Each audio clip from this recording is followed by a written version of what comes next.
subject to policy terms and conditions. A painting of Donald Trump hanging with other presidential portraits at the Colorado State Capitol will be taken down after Trump claimed that his was purposefully distorted. Colorado Republicans raised more than $10,000 through a GoFundMe account to commission the oil painting, which was unveiled in 2019. Republican Senate Minority Leader Paul Lundeen said that he requested for Trump's portrait to be taken down and replaced with one that depicts his contemporary likeness. The portrait was installed alongside other paintings of U.S. presidents. Before the installation, a prankster placed a picture of Russian President Vladimir Putin near the spot intended for Trump. Bernie Bennett reporting. In its latest report card for the nation's roads, the American Society of Civil Engineers says the state of U.S. infrastructure has improved, though just a little. The grade of C is better than the string of Ds and a rare C- that were issued in previous reports. Breaking news and analysis at townhall.com. Authorities have arrested 4 suspects in connection with a shooting that killed 3 people and injured 15 others at an unsanctioned car show in southern New Mexico Park. Correspondent Hayat Panjawi reports. Authorities said the fatal shooting started after an altercation broke out between 2 groups at the gathering. Some of the at least 15 wounded were bystanders who weren't involved in the dispute between the 2 groups. Body camera footage showed a police officer tending to a victim who was caught in the crossfire. Hands up. You're going to be okay. I need you to calm down, okay? Police Chief Jeremy Story in Las Cruces explains 3 people were killed. And one thing I do want to say up front, too, this is not a traditional active shooter event where the motive or the motivation is to kill and injure as many people as you can, as quickly as you can. 4 people are facing murder charges, including 3 teenagers. I'm Haya Panjwani. You'll find more of these stories at townhall.com.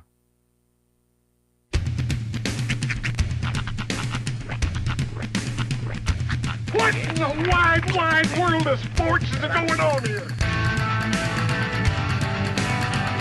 I promise you, whatever scum did this, not one man on this force will rest for 1 minute until he's behind bars.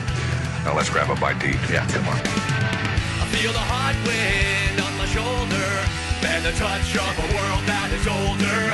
I hit the switch and check the number.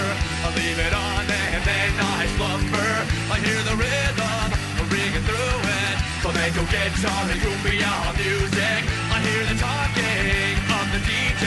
The traveler said, what does he say? I'm on a Mexican radio. I'm on a Mexican radio. Yeah! Broadcasting live from high atop the J.P. White Building in downtown Roswell, New Mexico. It's Mornings with Mike Winters on 106.5 Roswell's Talk FM. Is that what I sound like when I talk?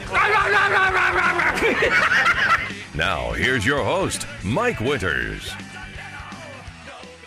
And good morning, one and all. Welcome to Mornings with Mike Winters. I am he. That would be me, Mike Winters. Happy middle of the week. Ah, yes. Wednesday. Happy Wednesday, everybody. A rather like summer preview week feels like out there. Yeah, although today's going to be a little different. Today, tonight, tomorrow. Little off? Well, we got a little moisture chance. Ooh. Like sprinkles day today. All right. Like a 20 tonight and then like a 40 tomorrow. I'll take that. So I don't think we're going to get a lot of rain. We just have decent chances of it, if that makes sense. But yeah, and I think, hold on, let me get the actual weather page on in front of me. Going through these. Yeah, they're saying like today's 82, 77 tomorrow. 50% chance of rain tomorrow. 77 sounds downright spring-like. Yeah. Friday we'll be back up to 87 though. Yeah, because we can't have nice things for too long, can we? We can't complain about 87 now, because if we complain about 87 now, we're going to complain about 107 in a Mike, month from now. I've reached the age I choose to complain about both of those things. I'm just going to complain more when it's 107. Yeah, but then you're going to be like, man, I wish it was 87. Yeah. It's all about perspective, though, isn't it? Yeah. Really? I mean, you think about it. June, you're like, man, 60s is freezing. Give me 60s in February, like, I'm in shorts. we do that. Exactly. Once we've hit even a slight warm-up from the polar vortex that we just came out of, that's different. Then that feels good. It's a little warmth in the skin. Yeah, you know? I mean, we humans do that. That's the funny thing. I mean, literally in June, you're like, oh, it's a little nippy out. I need the sweater and everything else. In June, 16th February, we're literally tank tops and sun's out, guns out. You know? It's the same temp, but it's all about all the brain. Yep. But anyway, happy Wednesday. Yes. It's going to be like the middle of the week. It's the middle of this weird weather with warmth. We'll have like I said, it's going to be plenty warm today, but we just got chances of some moisture. Yeah. Like I said, in the form of sprinkles today, so don't be waiting around today. But tonight, you could see like a 20% and then like a 50% tomorrow. And I think it's pretty much most of the day. Yeah, I think it is. So you can't quite have Puddle's pity party, but you can have Sprinkles' sad celebration. Right. There you go. He sounds like shows at the clown college. I'm glad that ringing is not going on over the air. No, we have a power supply thing going on in our computer room, and it's this lovely that just goes at a steady tone decibel. What was the movie? Oh gosh, what was the movie that David Spade references in Tommy Boy, where he's like, "Does anybody else see scanners?" Oh. That's what it feels like with just that incessant hum. It's like right at that tone that my brain doesn't want to work. Yeah. And what's weird about the transmission of sound is that the certain frequency of this particular pitch and wave, depending upon like which way I'm facing or where I am at in the height of the room, it will fade out or it will get louder. Yeah. Or if I go over here, it's so odd how it just the wave of sound moves. Is that like what do they call it, Doppler effect or something? Kind of, but well, sort of. But you can like, and maybe I don't know if you can do this, but like if I'm in my office, if I'm like this and then I kind of duck my head down, it's like I'm below the frequency, so it's not it's still there, but it's almost like muffled. That's why you walk in his office, he's crouching on his desk, and you're like, "What are you doing, Sean?" I'm below the sound, man. I'm trying to find the frequency level. I'm going to get below the sound. Physical comedy for you. We always work well on radio. That's right. Always goes down smooth. Indeed. But yes, happy Wednesday nonetheless. Hopefully all of you have a wonderful plans ahead. Yep. Or got to get through the week. And so, yeah, I'm gonna get out of town this weekend. We're going to go up to Reynosa for the weekend. And we'll leave Friday after work and come back Sunday. Very cool. So, taking the new toy out for a ride? I believe we will take the new vehicle. Test her out on the old twists and turns. I ain't going to lie. Now it's been sitting out in the alley for a couple days. I've noticed dirt on it. And I'm like, yeah? I'm not going to do anything about it right yet. It's not time yet. It's too clean to go wash it, but it's still, it's some of the patina is starting to show. Well, it's got, And it's got a little Roswell dust on it now. It's... I was thinking about this the other day because I drove by a blue Jeep, and I'm thinking dirt is going to show on that thing a lot. Actually, now more. It's better than my old. Really? Jeep. My old Jeep was the worst. That grayish, that dark gray, almost black color it was. One raindrop, bloop, it looked like this one hides it way better. Yeah, I guess if we're talking about like water spots, but I'm thinking more along the lines of like actual grime, dirt, like, mud, stuff like that. To be honest, it hides it a little better than my old one. Really? Yeah. It's like white. You know how white hides? It's kind of in that ballpark there. It's not the optimal, but it's way better than black. Right. It's the right color frequency. That's right. To mask dirt. I'm just going to put a happy little tree on it. Don't matter. You really should do like the old school like vans back in the day. Oh, you should just do like a Bob Ross door panel. 70s-esque mural. Yes. Bob Ross meets HR puffing stuff right on the side of that sucker. Yeah. That'll be nightmare. Other side still smoking. Yeah. Cheech and Chong. Yep. Little ode to Cheech and Chong in there. Yeah, throw it all in there. Pretty much every 70s, why not? Throw some BG's logos on there. I'm just saying we can make your ride look real, real good. All right? Did he put bell bottoms on a Jeep? Kelsey Ballerini could. I could say Richland. Bell bottoms on Jeep. There you go. Make it happen, and they'll figure it out. From the makers of truck hangers. Yeah. Yeah. How about bell bottoms for your ball joint? That's right. I need a 70s look. But yeah, we'll take it up there and cruise around and do all that. And any specific plans while you're up there, or just kind of while away in the cool pines? No, not the only yes and no. Like we're gonna stay at the inn, so we'll get we'll get some time swimming and sure, but not like you're not gonna go like see a show or anything. No, there's no concerts or anything that weekend, or if there is, there's nothing I care to see. Right. I mean, Engelbert Humperdinck's got to be there. That's something. This weekend? No. Chris Christopherson coming by in 2 weeks. Buy that man a Wahlburger while I'm there. But gonna perform one song, the Ballad of the Edmund Fitzgerald. The only thing we've said was Saturday dinner. We're going to go to Casablanca because we haven't been there in a while, and that's like a place we like, but we just haven't been there in 100 years. So let's go to Casablanca. Nice. So we're going to do that for dinner Saturday, but short of that, we're pretty much wide open. We wound up at Anaheim Jack's. Oh, yeah, they got good burgers there. We, well, it was funny because we weren't really none of us were hungry. Well, that's we were the all problem kind with of that place. Those bigger burgers are kind of big. Everything is big. We sat at the table. We felt like children. We were like, why are these so big? Yeah. It was, it was like a stately table. But we just ordered pound for pound. They got a bigger variety of different types of burgers that I've seen on a menu in a long time. They do, and a huge selection of sides. In fact, we ordered just sides, like just the sides and then the whatever. So we get cheese fries, okra, the chili strips, and something else, and they bring us out like a mile trough of platters of just beige foods. And I'm like, this is so much. I just wanted like a handful of okra and maybe a chili strip. I'm still working on the leftovers from that thing. I like to call that redneck tapas. That's what I said. That I was like, we're just going tapas style. Yeah, that's exactly what it was. Redneck tapas. Redneck tapas. But it's crazy. I'm like, who could eat this much in a sitting? This feels like a challenge restaurant. I mean, I know you guys have to stay warm up there, so you coat up. But yeah. Well, some of the largest foods I've seen. I mean, that was an Alto, but we all talked about the big old biscuit day. The big old biscuit. Shut up, eat your big old biscuit. I wonder if that picture's floating around somewhere, because I remember Roy put it up on the screen. I'm going to guesstimate it's in the database of the files. Kind of had its own character for a minute. The big old biscuit. Home of the big old biscuit. That was, in fact, a big old biscuit. It was. Right. And we ordered 2. That was dumb. Then they look at you like, you're only going to need the one. We looked at it, I was like, that was a mistake. All right, let me give you the rundown for today's show. We're going to replay some interviews. This hour, we're going to, earlier, actually, was it last week or was it? No, it was Monday this week. This week's going by so weird.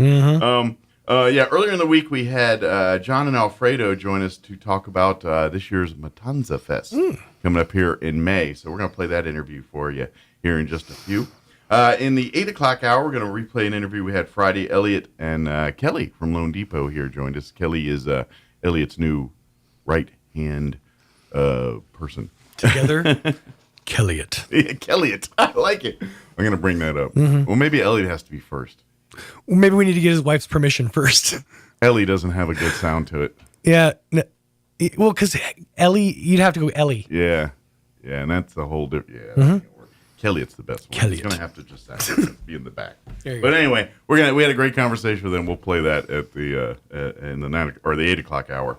And then in the 9 o'clock hour, about 9:15, we'll have the folks from American Legion Post 61 join us. Jen and Lee give us an update on what they've got going on there. And, of course, we'll do all of your features, news of the local varieties, business updates, and all that good stuff. But first, all that weather talk we were talking, whether you liked it or not, well, whether you do or not, doesn't matter, but here's the weather. I'm meteorologist Steve Hamilton with your Pecos Valley weather. Mix of sunshine and clouds today. We do have a slim chance of a shower or thunderstorm later on. We have a low pressure system moving through the desert southwest. We'll be at around 80 on the afternoon high. Pretty good chance of rain and thunderstorms for the overnight hours. We'll be in the mid-50s. We get scattered showers and thunderstorms coming up on Thursday. We'll be a little bit cooler too. We'll stay in the upper 70s. That's your latest forecast. I'm meteorologist Steve Hamilton. Thank you, Steve. Currently 51 degrees here in Roswell. Humidity is at 48%. Winds currently out of the north at 10 miles per hour. We partly cloudy for the day, a high of 82. There is a chance of some isolated sprinkles after 3 p.m. today.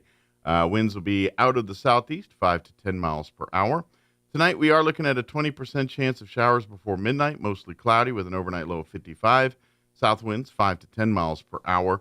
Thursday, we are looking at a 50% chance of scattered showers and thunderstorms, mostly cloudy, and 77 for a high with south winds 5 to 10 miles per hour. They say new rainfall amounts expected to be less than 1/10 of an inch, except higher amounts possible if a thunderstorm does roll through the area. Thursday night, we are looking at a 20% chance at showers, mainly before midnight. Partly cloudy with an overnight low of 48. South winds 5 to 15 miles per hour. Friday, warming right back up into the upper 80s, sunny and 87. South winds 5 to 10 early, 15 to 20 for Friday afternoon. Friday night, partly cloudy, overnight low of 52. Then looking at your weekend, patchy. Saturday could be a little breezy. They're talking, could see some patchy blowing dust after 3, otherwise sunny and 85. Saturday night, patchy blowing dust before 9, partly cloudy and breezy with an overnight low of 48. And then sunny and 79 for Sunday. And looks like we'll start next week in the upper 70s. By Tuesday, could see some more wind and highs back in the mid-80s. All right, 7:19. We're going to take a 3-minute break, and then we're going to play our interview with John and Alfredo talking about Matanza Fest. That's up next. Don't go away. Telephone scammers are targeting energy consumers. They demand payment over the phone or warn the power will be shut off immediately. Don't fall for these scams. Central Valley Electric Cooperative will never demand payment over the phone. Please, never give out financial or personal information to someone who calls claiming to be CVE. If you get such a call or have a question about your bill, call CVE at 575-746-3571 to get the facts. Get ready, Artesia. The main event car show and cruise is rolling into town Friday, March 28th and Saturday, March 29th, 2025. Friday night, we're kicking things off at 6 p.m. with the Main Street Cruise. Watch as classic cars, hot rods, and muscle cars take over Main Street, cruising by the decade. It's a moving history lesson with a whole lot more horsepower. Then Saturday from 9 to 3, downtown Artesia transforms into the ultimate car lover's paradise. Cars, trucks, motorcycles, bikes, even tractors. It's free family fun with music, friendly competition, and more. Want in on the action? Register your ride at artesiachamber.com or stop by 107 North First Street in Artesia. The main event car show and cruise, March 28th and 29th in downtown Artesia. Brought to you by the Artesia Car Enthusiasts, Artesia Chamber, and Artesia Main Street. Paid for by Artesia Lodging Tax. Get a seamless built-in look for your kitchen with a KitchenAid flush design dishwasher. With a panel-ready door and flush installation, this dishwasher fits evenly with countertops and cabinetry when installed in a standard cabinet depth of 24 inches. Shop KitchenAid flush design dishwashers at Bush Appliance in Roswell. From cabinets to appliances to installation, one call does it all. Bush Appliance, 111 West Country Club in Roswell. This is the time of year we can get all 4 seasons in just one day. Hi, this is Ben Manette from Roswell Seed Company. 1 minute you're sweating in the sun, and the next minute you've got slush in your shoes. But that's winter in Roswell, and after 127 years, we're starting to get used to it. It's too early to plant very much, but you can fertilize pecan trees, spray for dandelions, order your bees, and pick up a new seed catalog. So come see us at Roswell Seed. Like Jim Gill would say, enjoy the warm days, but don't go far from the fire. Artesia Main Street is bringing the fun to downtown. On Friday, March 28th, following the main event car cruise, enjoy the Downtown Street Dance with live music from Mammoth Cults. Plus food trucks, great tunes, and an evening of nonstop fun, all with free admission. Don't miss the Downtown Street Dance with music from Mammoth Cults happening Friday, March 28th, 6:30 p.m. in the heart of downtown Artesia. Paid for by Artesia Lodgers Tax. The tool used to measure your feet at the shoe store is called a Brannock device. The person that measures your feet at home for no reason is called a creep with a foot fetish. Here's Mike Winters. And good morning. It is 21 minutes after 8 o'clock, and joining us in the studio this morning to talk Matanza Fest, Alfredo Garcia with us this morning, and John Erard. I almost there. Just a You- little. you were close. The tongue just went just that way a little bit. We would have had it. But good morning, gentlemen. How are y'all today? Morning. Good, thank Doing you. all right. Good morning. How How about are you? Good, good, John. Let's put that up just a little closer to you because sometimes those mics. Sure. How's don't get this? you- that should do. I always tell All people right. to eat them, and we got to talking about antiquated systems and not what we were going to do next on the radio. So, Speaking of which, that's right. Welcome to it. Never mind. Just kidding. But folks, I think if you're native to New Mexico, you're probably familiar, or at least south, from this part of the country, I guess you could say, New Mexico in particular. You're really familiar with Matanza Fest in some, it's done in parts of the state and things. But I think for people that aren't native, I've been here about 25 years. So I'm not native, but I've been around long enough to know a thing or two.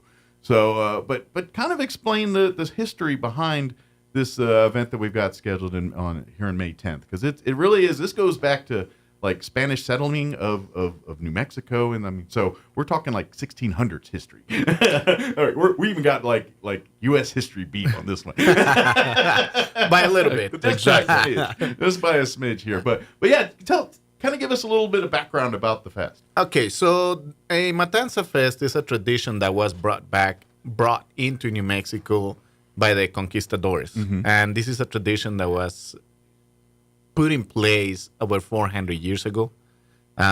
They felt that it was necessary to have community. Sure. And what other way you break to bread do with that? folks? Yes. That's how you that's why you think you go to church and you always bring food, because that's how That's correct. Sitting down over a meal is the best way to meet people and resolve differences sometimes. and it was a celebration after the harvest had taken place. Kind of like a Thanksgiving fest almost. Exactly. Gotcha. That's exactly right. And Don Juan de Oñate, who was the last conquistador, brought pigs and chili to the Rio Grande Valley. And boy, howdy, do we love them pigs. And man, are we glad. Yep. God bless those pigs. And God bless Don Juan. That's right. So we've got that is a classic matanza. They would do a hog killing, and actually, if you look at it, it goes even further back.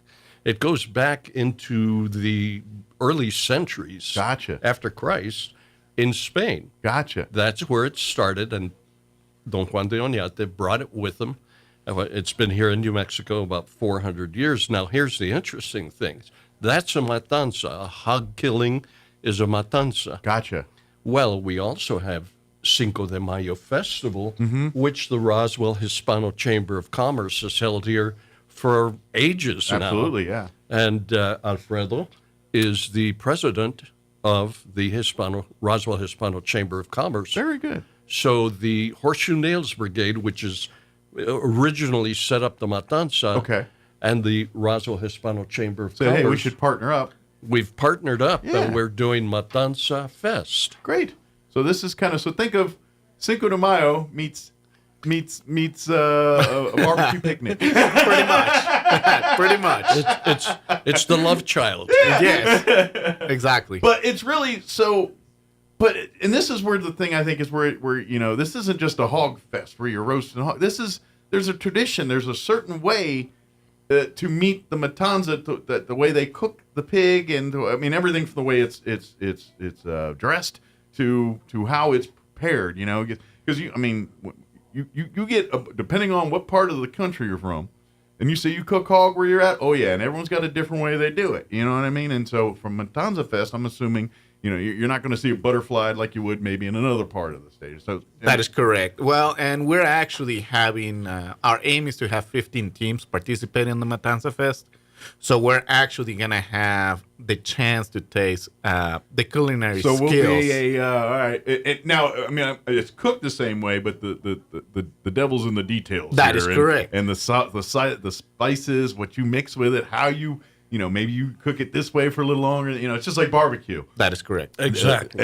Everybody's recipe is under lock and key. Yeah, pretty much. This is the Hispanic May in Memphis. Gotcha. Yep. So I'm very curious. Is there is it now when we get to this side? Is there really like a competitive is there people that compete professionally doing this kind of stuff? like you would with the Kansas City Barbecue Society, or is this more family?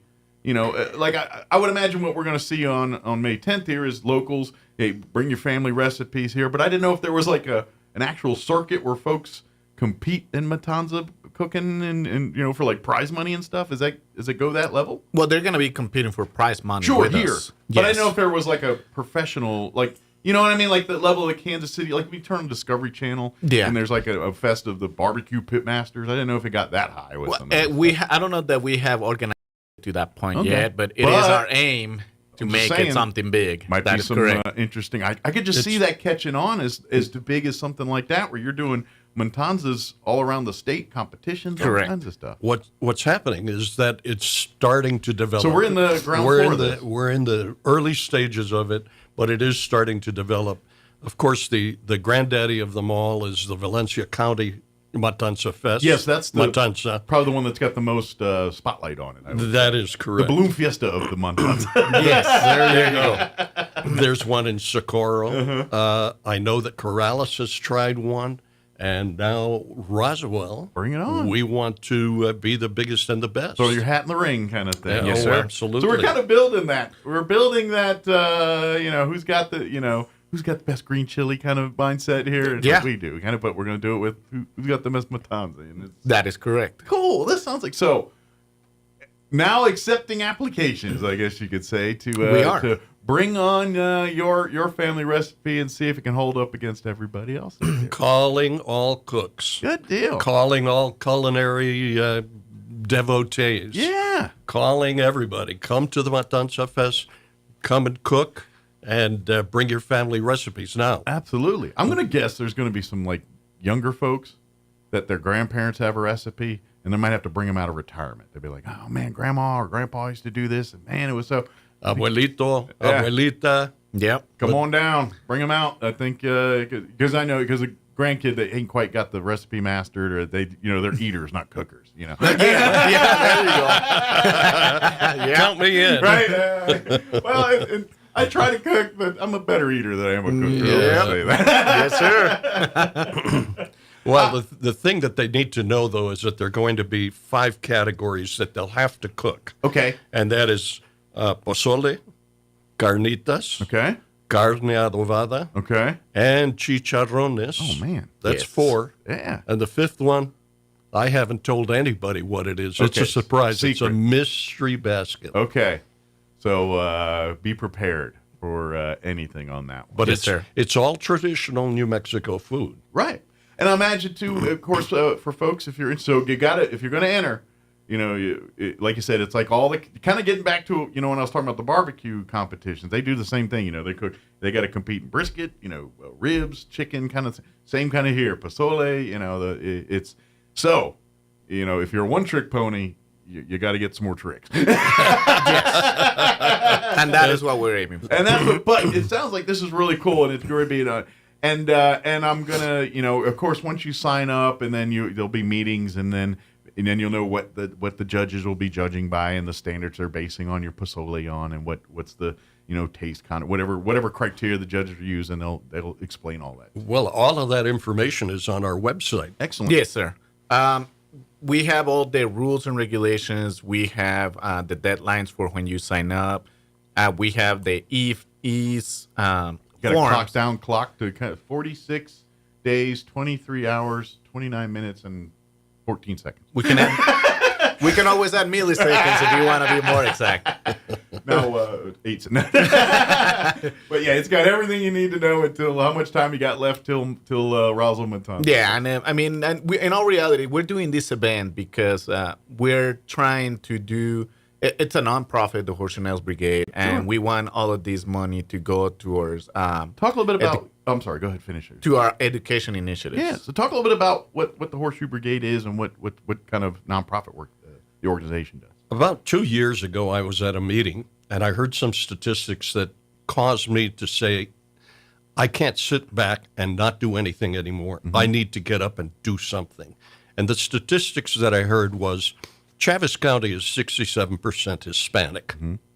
The Hispanic high school graduation rate is 65%. That's not good. And I have had many people, including educators, tell me that I'm wrong, that number is way too high.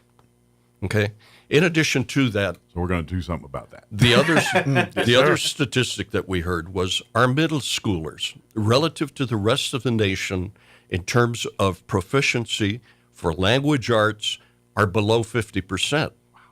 And as Colonel West, the chief of staff at NMMI, I think a lot of people, if you've been anywhere around that campus, know that very well. Yes, he is our president. He's our board president. Colonel West said, if you can't read, how can you do mathematics? So the mathematics proficiency rate for our middle schoolers is roughly 24%. Which makes sense. If the other number isn't jiving, then obviously the other one's going to be worse, because that's, like you said, you can't teach math if you can't read. Absolutely.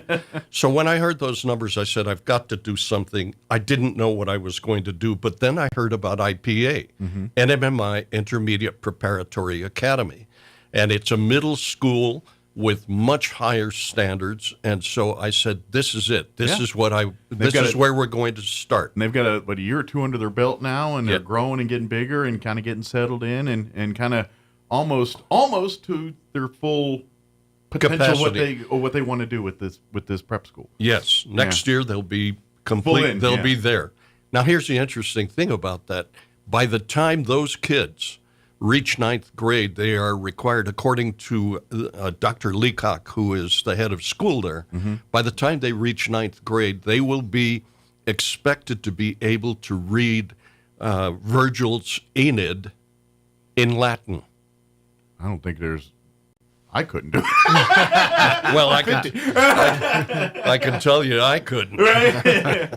But anyway, so by you guys coming out and really showing off your family recipes here, and at the end of the day, we're trying to get money to get these programs going, to change these numbers, to get more Hispanic kids back.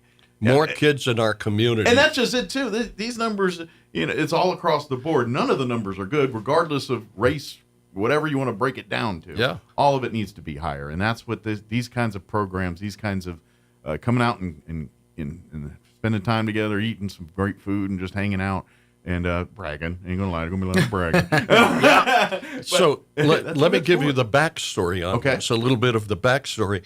So I went out and I knocked on doors myself, and I raised $17,500. You knew the right doors to knock on.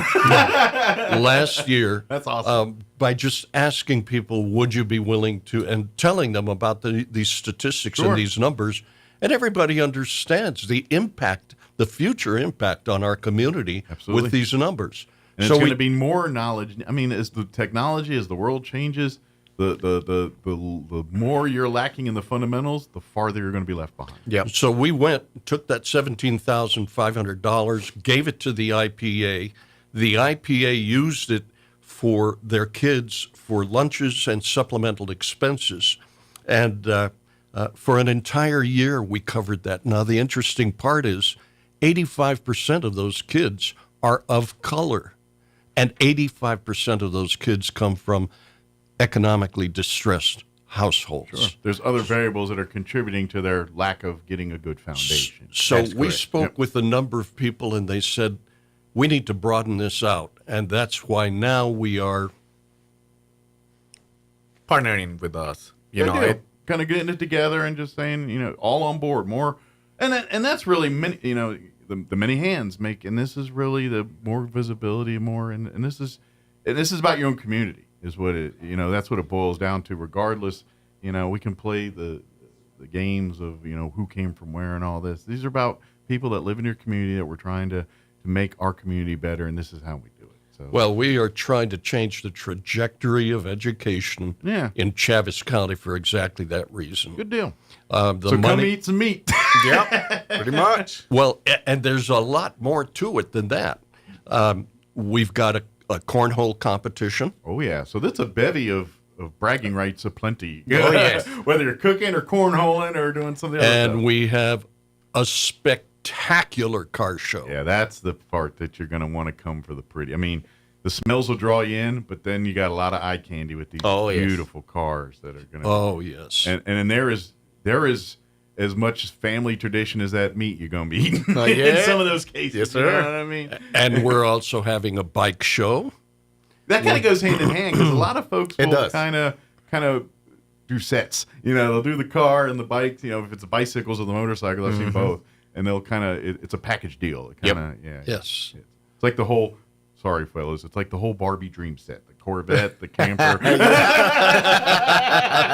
sir.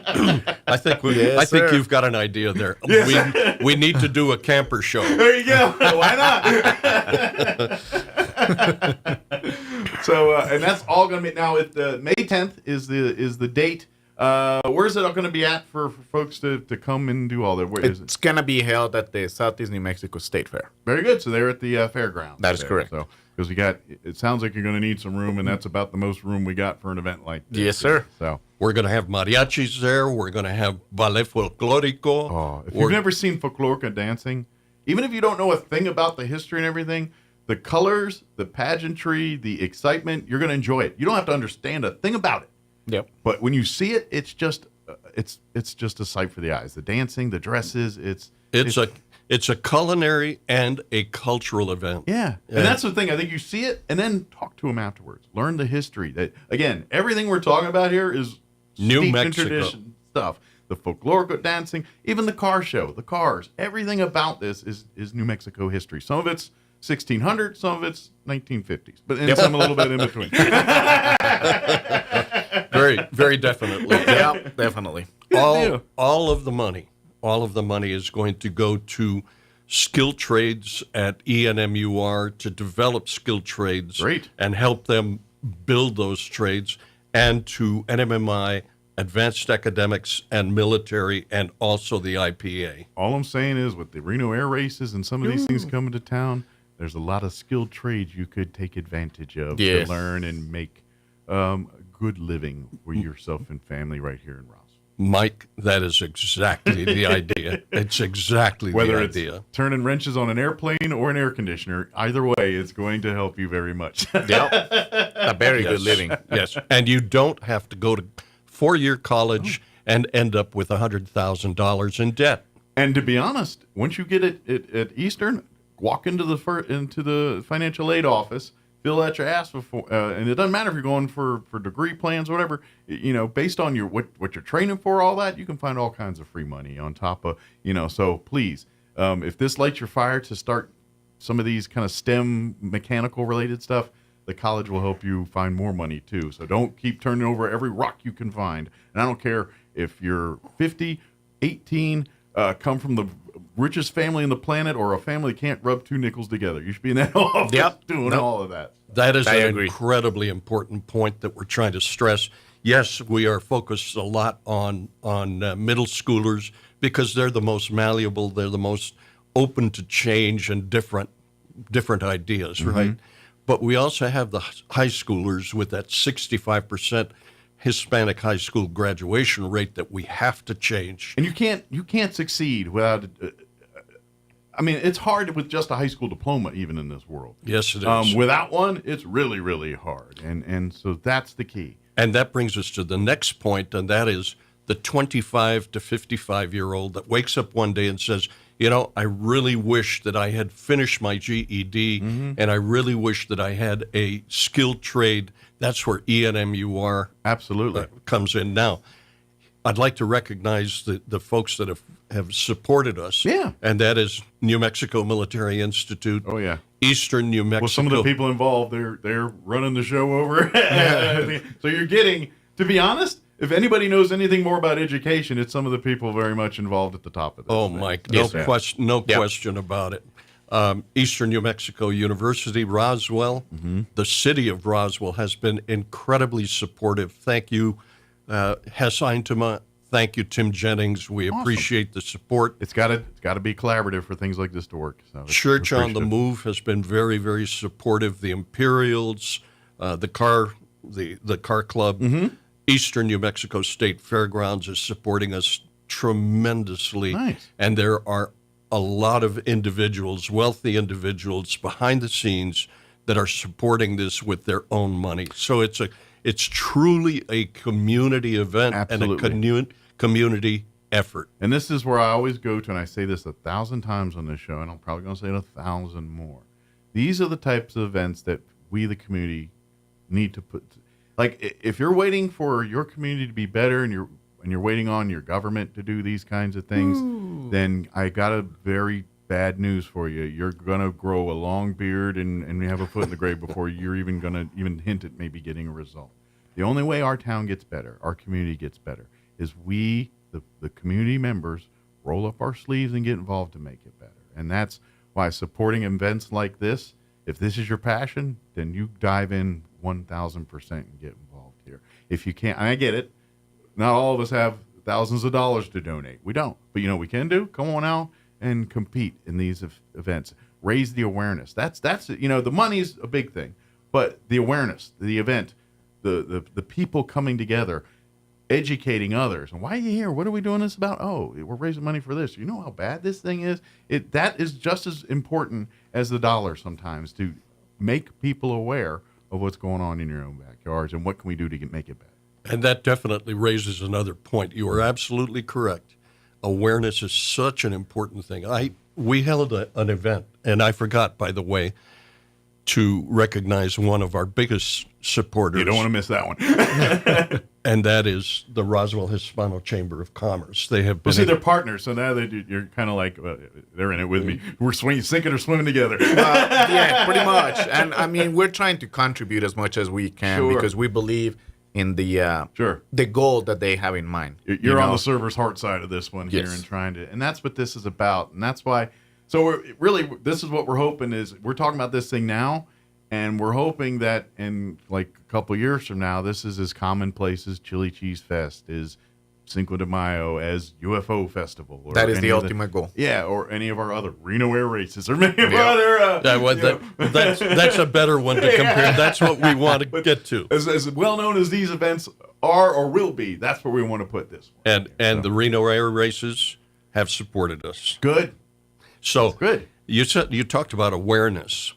The Roswell Hispano Chamber of Commerce held a seminar a couple of weeks ago. Okay. And there were 30 people there, more or less, and speakers from the Small Business Development Corporation and also the Chris Bullard down at CD.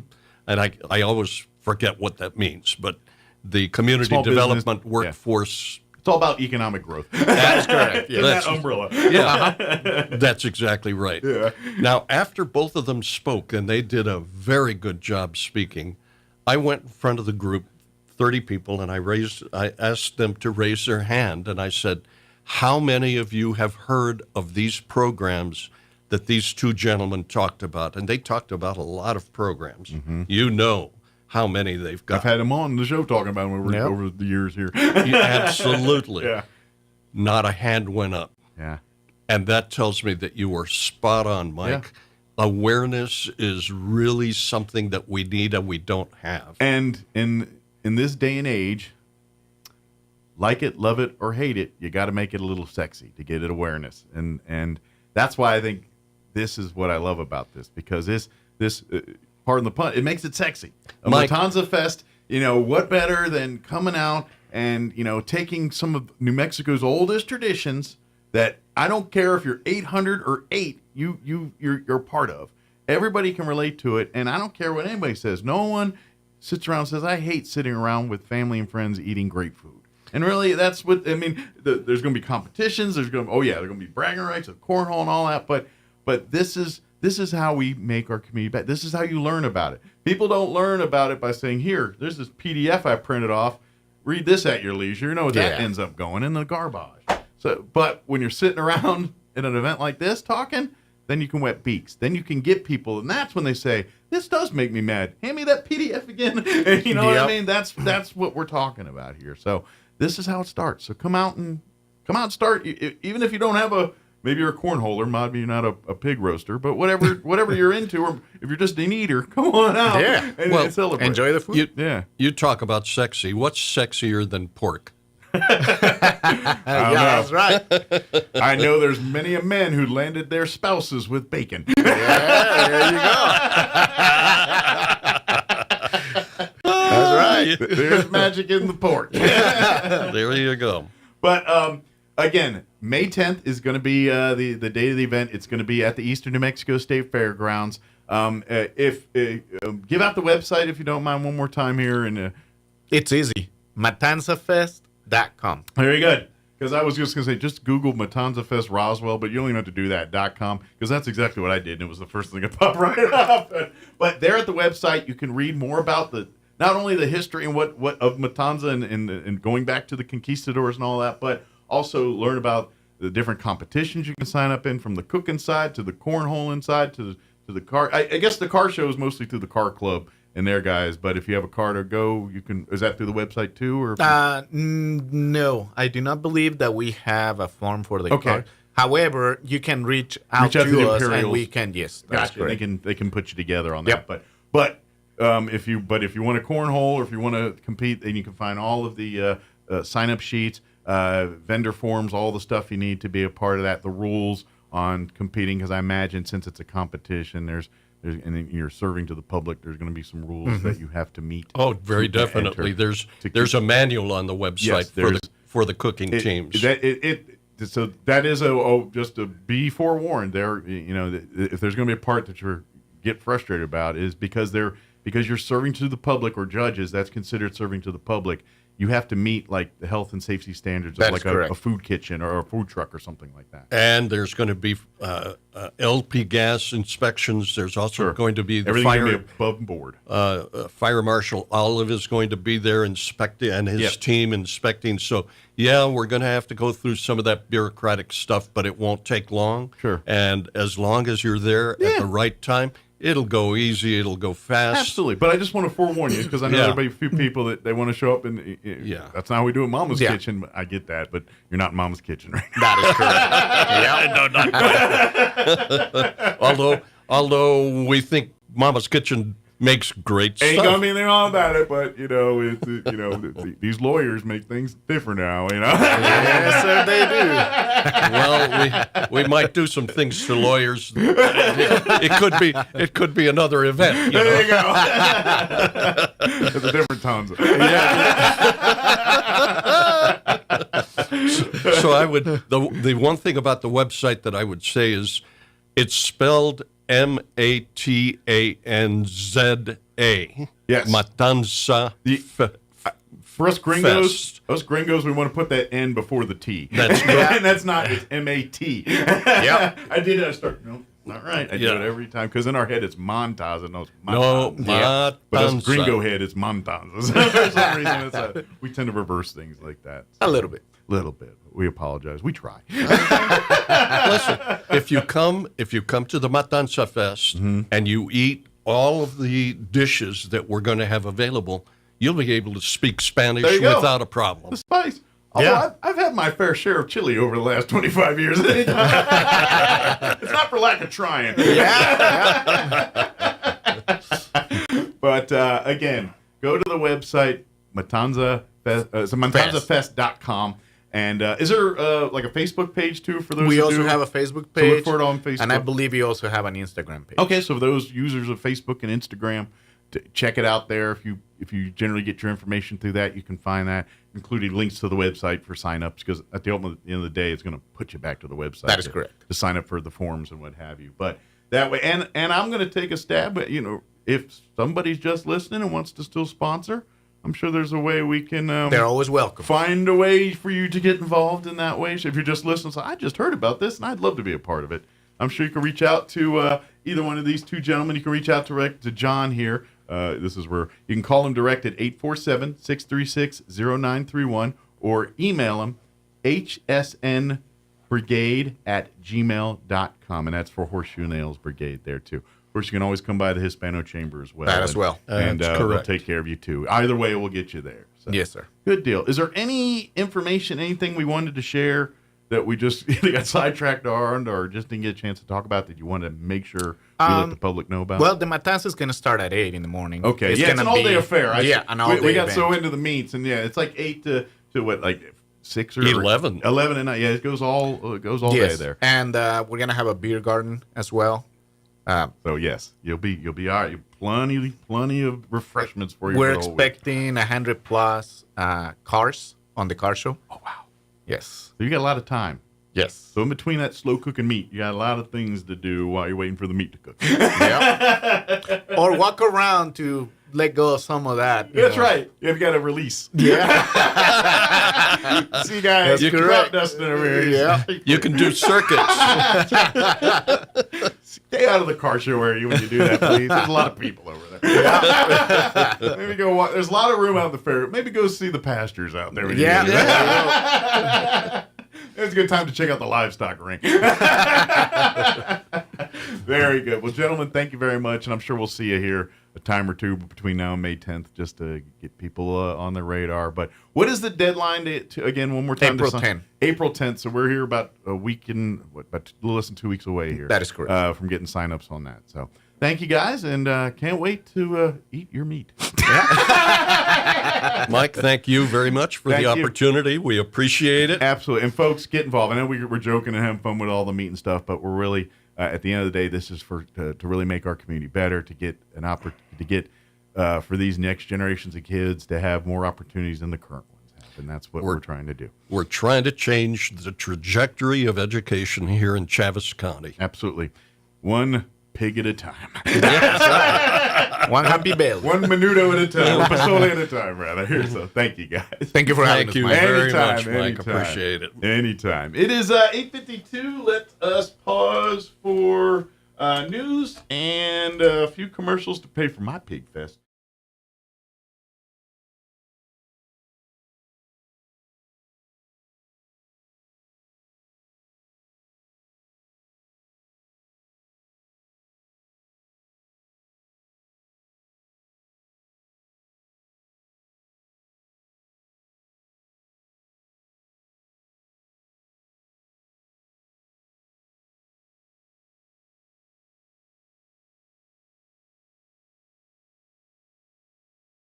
Out the trash project will not accept tires, shingles, construction materials, asbestos, liquids, or batteries.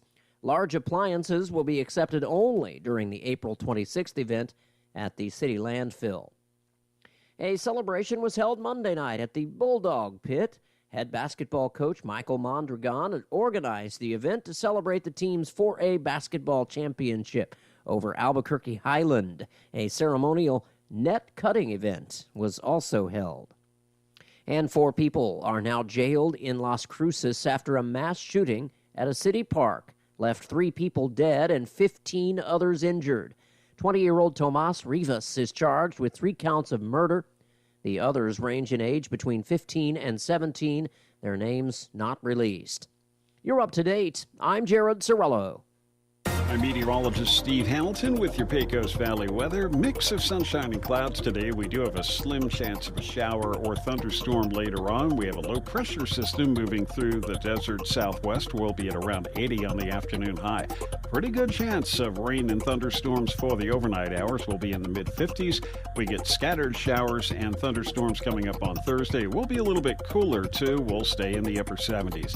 That's your latest forecast. I'm meteorologist Steve Hamilton. Running a business is tough. Operational demands change fast, and keeping up can feel impossible. That's where DSI comes in.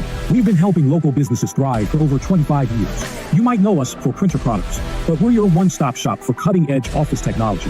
From managed IT to video security, audio-visual technology, and more, DSI has everything you need. We're flexible, local, and have the resources of a national corporation. Be more productive. Make more money. DSI, the heartbeat of business. Visit DSINM.com. It's time for the Chaves County Sports Report. Let's take a look at a softball game involving a couple of Chaves County teams. Yesterday, Dexter at home stays undefeated by defeating Goddard by a score of 6-2. The Demons are now 6-0 on the season.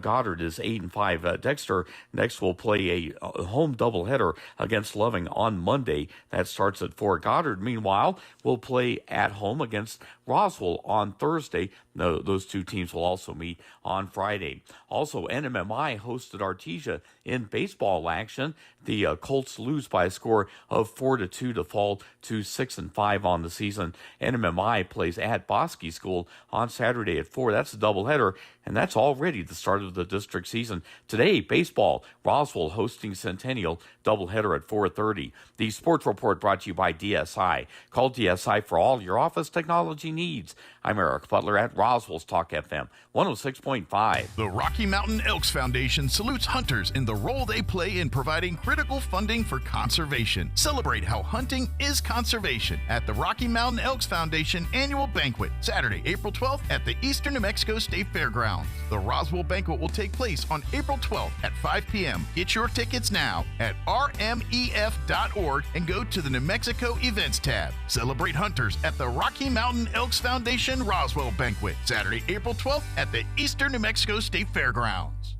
When managing a chronic illness, access to the right treatments makes all the difference. Artesia General Hospital's Infusion Center provides IV therapy and biologic treatments, so you don't have to travel far for care. Expert infusion therapy right here in Artesia. Call 575-736-8256 today to learn more.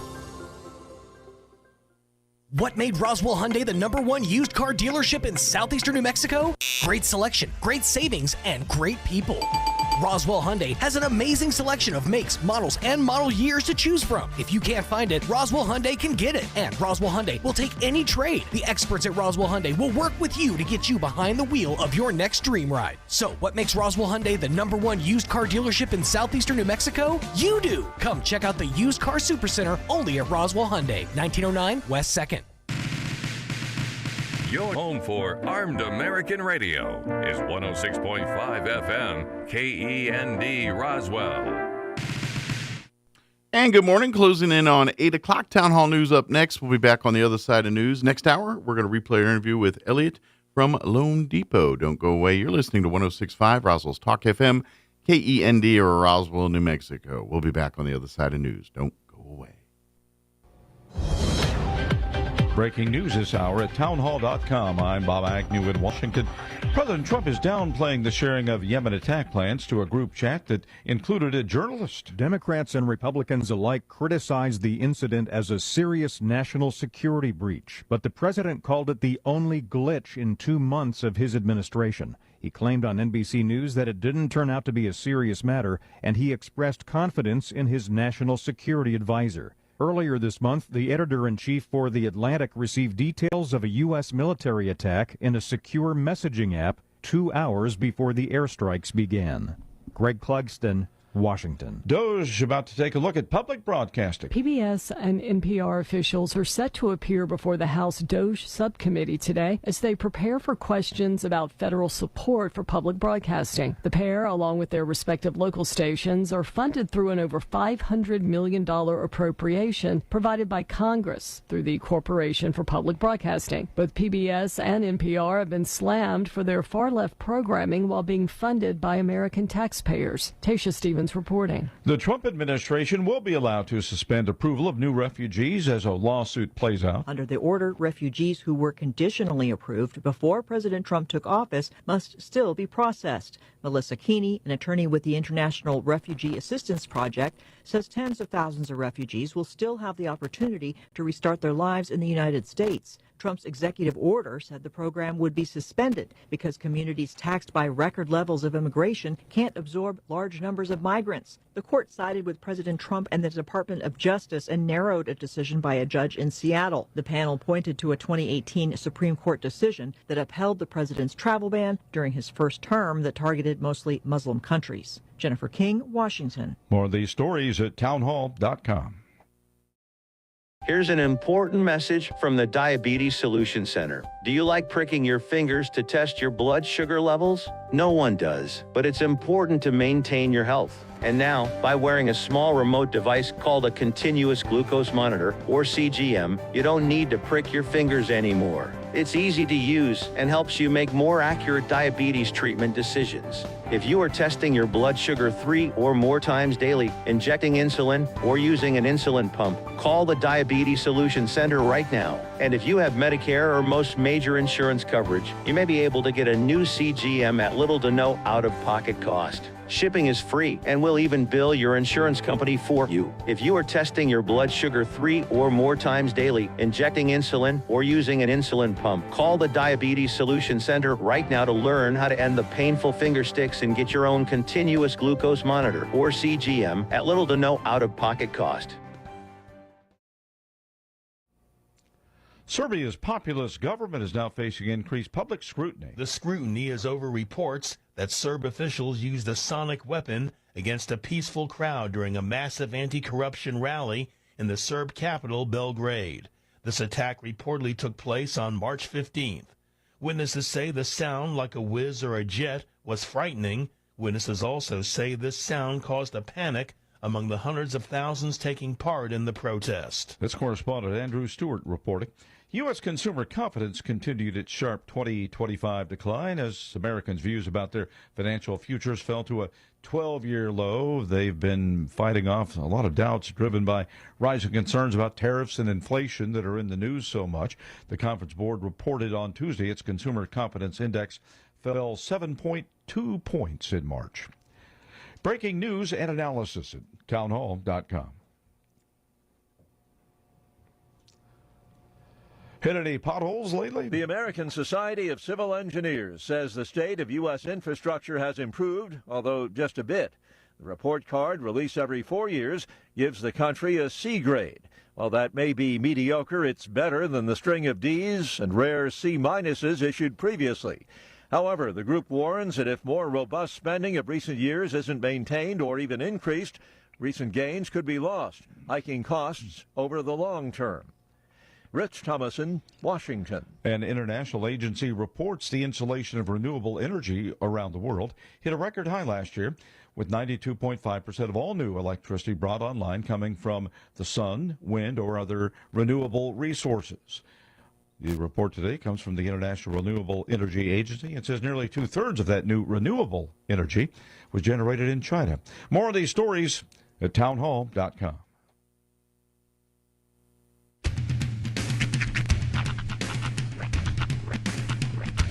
What in the wide, wide world of sports is going on here?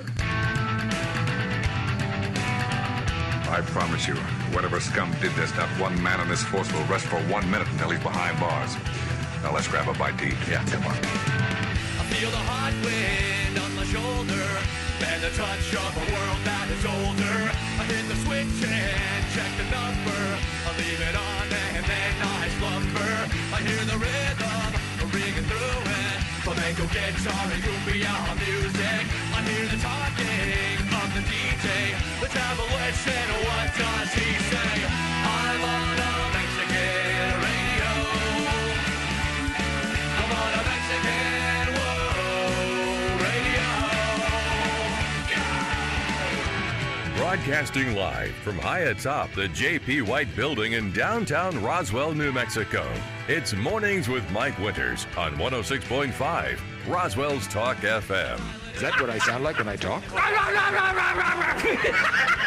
Now, here's your host, Mike Winters.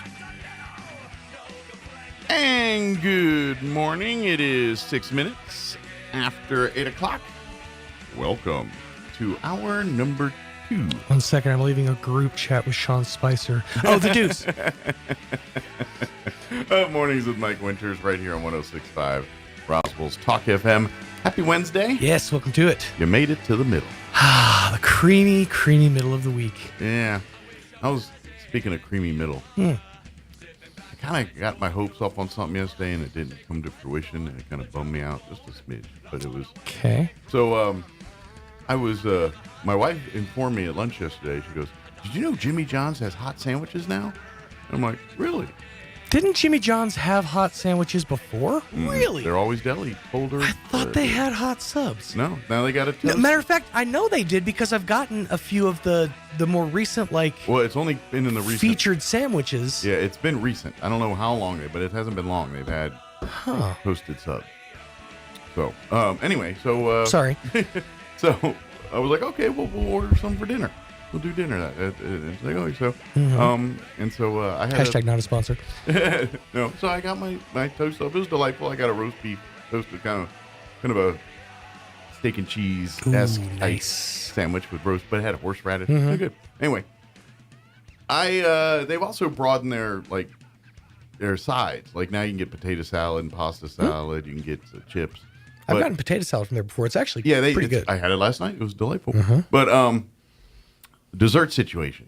So they always had the double chocolate chip cookie. The double chunk chocolate cookie. The oatmeal raisin and they got a brownie thing. They usually do like a featured dessert too, like based on the sandwich. I think is their sandwich of the month. Well, they had a red velvet cream. Like it looked like an oatmeal cream pie, but red velvet version. Ooh. And I was like a whoopie pie almost. Maybe, but I'm not sure if the cookie was hard or soft. I saw it, and that's what it looked like. Or think of it like a Chipwich ice cream sandwich, but red velvet and cream in the middle. And I'm like, I want to try that. So I ordered it. And apparently they didn't have any because when I got my order, it was a chocolate chip cookie. So that was my slight bump because I was like, now I'm on a quest. I'm going to have to check in like every day. I want to see what's going on with this red velvet situation. Y'all got me all set up for it. You can't let me down on it. So anyway, that was I do have a question much more important. Okay. And I asked this, I think I was talking to Jocelyn last week when I first started seeing this trend on social media. And she was as clueless as I was on it. So I'm hoping maybe you have heard of this. I tend to try to have my finger on the pulse of you're pretty knowledgeable what's happening. Plus I get show prep, so that helps. Yeah. So I've seen a trend on social media over the last week and a half or so where people take, and it's always the same Saratoga Springs water, and then they take banana peels and ice, and they're dipping their face in it. And then I've seen various versions. Some it's all in the bowl, and they just dip their face. Some will dip their face and then rub the banana peel on their skin and then dip it. The outside of the peel or like the inside of the peel? Inside, like they'll peel the banana and then the innard of the peel they rub on their face. I've seen that, and I have no idea how this started. Maybe Roy knows. But I've been seeing a ton of this over the last week and a half on social media. I've seen it. I've seen it a lot in sports world, but then I saw Piers Morgan do it yesterday on one of his little videos. So I don't know. Apparently, oh, you want to turn him on? Yeah, I don't know. It's this is the thought. And is it just a peel, or is it a whole banana? No, it's like a banana peel. They'll peel the banana and take the peel and rub it on their. I think what happened. Someone did their regime on somewhere on social media, TikTok or something, and it caught trend. I just don't know where or how this started because all of a sudden out of nowhere, I'm seeing Saratoga Spring bits the whole time. Ice facials and banana peels. Fitness guru's absurd morning routine is a bounty of memes. Now this is where it started. Maybe. This guy? It's okay. So the guys, they're gonna paywall me. There we go. All right. It says. No, that's Patrick. Okay, Patrick Bateman, yada, yada, yada. Ashton Hall posted a morning routine rundown in early February that has since been viewed almost 100 million times on TikTok. There's the origins. Now, he is doing something else in this little routine that I've been seeing a lot of. I haven't seen the banana peel face rub. But maybe that's an addition that someone else did. I don't know, but I've seen it in that a lot too. I've been seeing a lot of mouth taping. People are saying you should put a piece of tape over your mouth when you sleep. Then it's got all these like. Is this the new mewing? Huh? The new mewing? No, it's where you put your tongue on the roof of your mouth and it's supposed to help your jawline or whatever. Oh, that's I have a friend who only takes pictures that way. I'm like, you look like you're putting your tongue on the roof of your mouth. She's like, I am. It pulls in my. Anyways, but yeah, they say that I'm gonna look it up. But they say if you cover your mouth and it forces you to breathe through your nose, and it's. What about people with facial hair? That's exactly where my mind went. I'm like, I could never do that. It's like a self-improvement thing. Like, yeah, like you're going to be mad every morning when you rip single that morning. because you've got full-on facial hair, and I'm the same way. I don't care. I'm a proud mouth breather. It says the He's like, I ain't gonna benefits. stop breathing out of my mouth. The benefits are reduced snoring. It can help You can breathe prevent out your snoring by nose all you forcing the want. sleeper to breathe through their nose. Yeah, but what about if you're congested? Improved sleep quality, reduced dry mouth. The risks: discomfort, skin irritation, increased risk of sleep apnea, and dental problems. Watch, there's going to be something weird like Hold on. mouth herpes. Hold on. Now, the process, as we've discussed it, is you mean regular herpes? putting tape over one's mouth, right? Yeah. That doesn't sound like a hard process, right? Yeah. This is one of the risks. Dental problems. Hold on.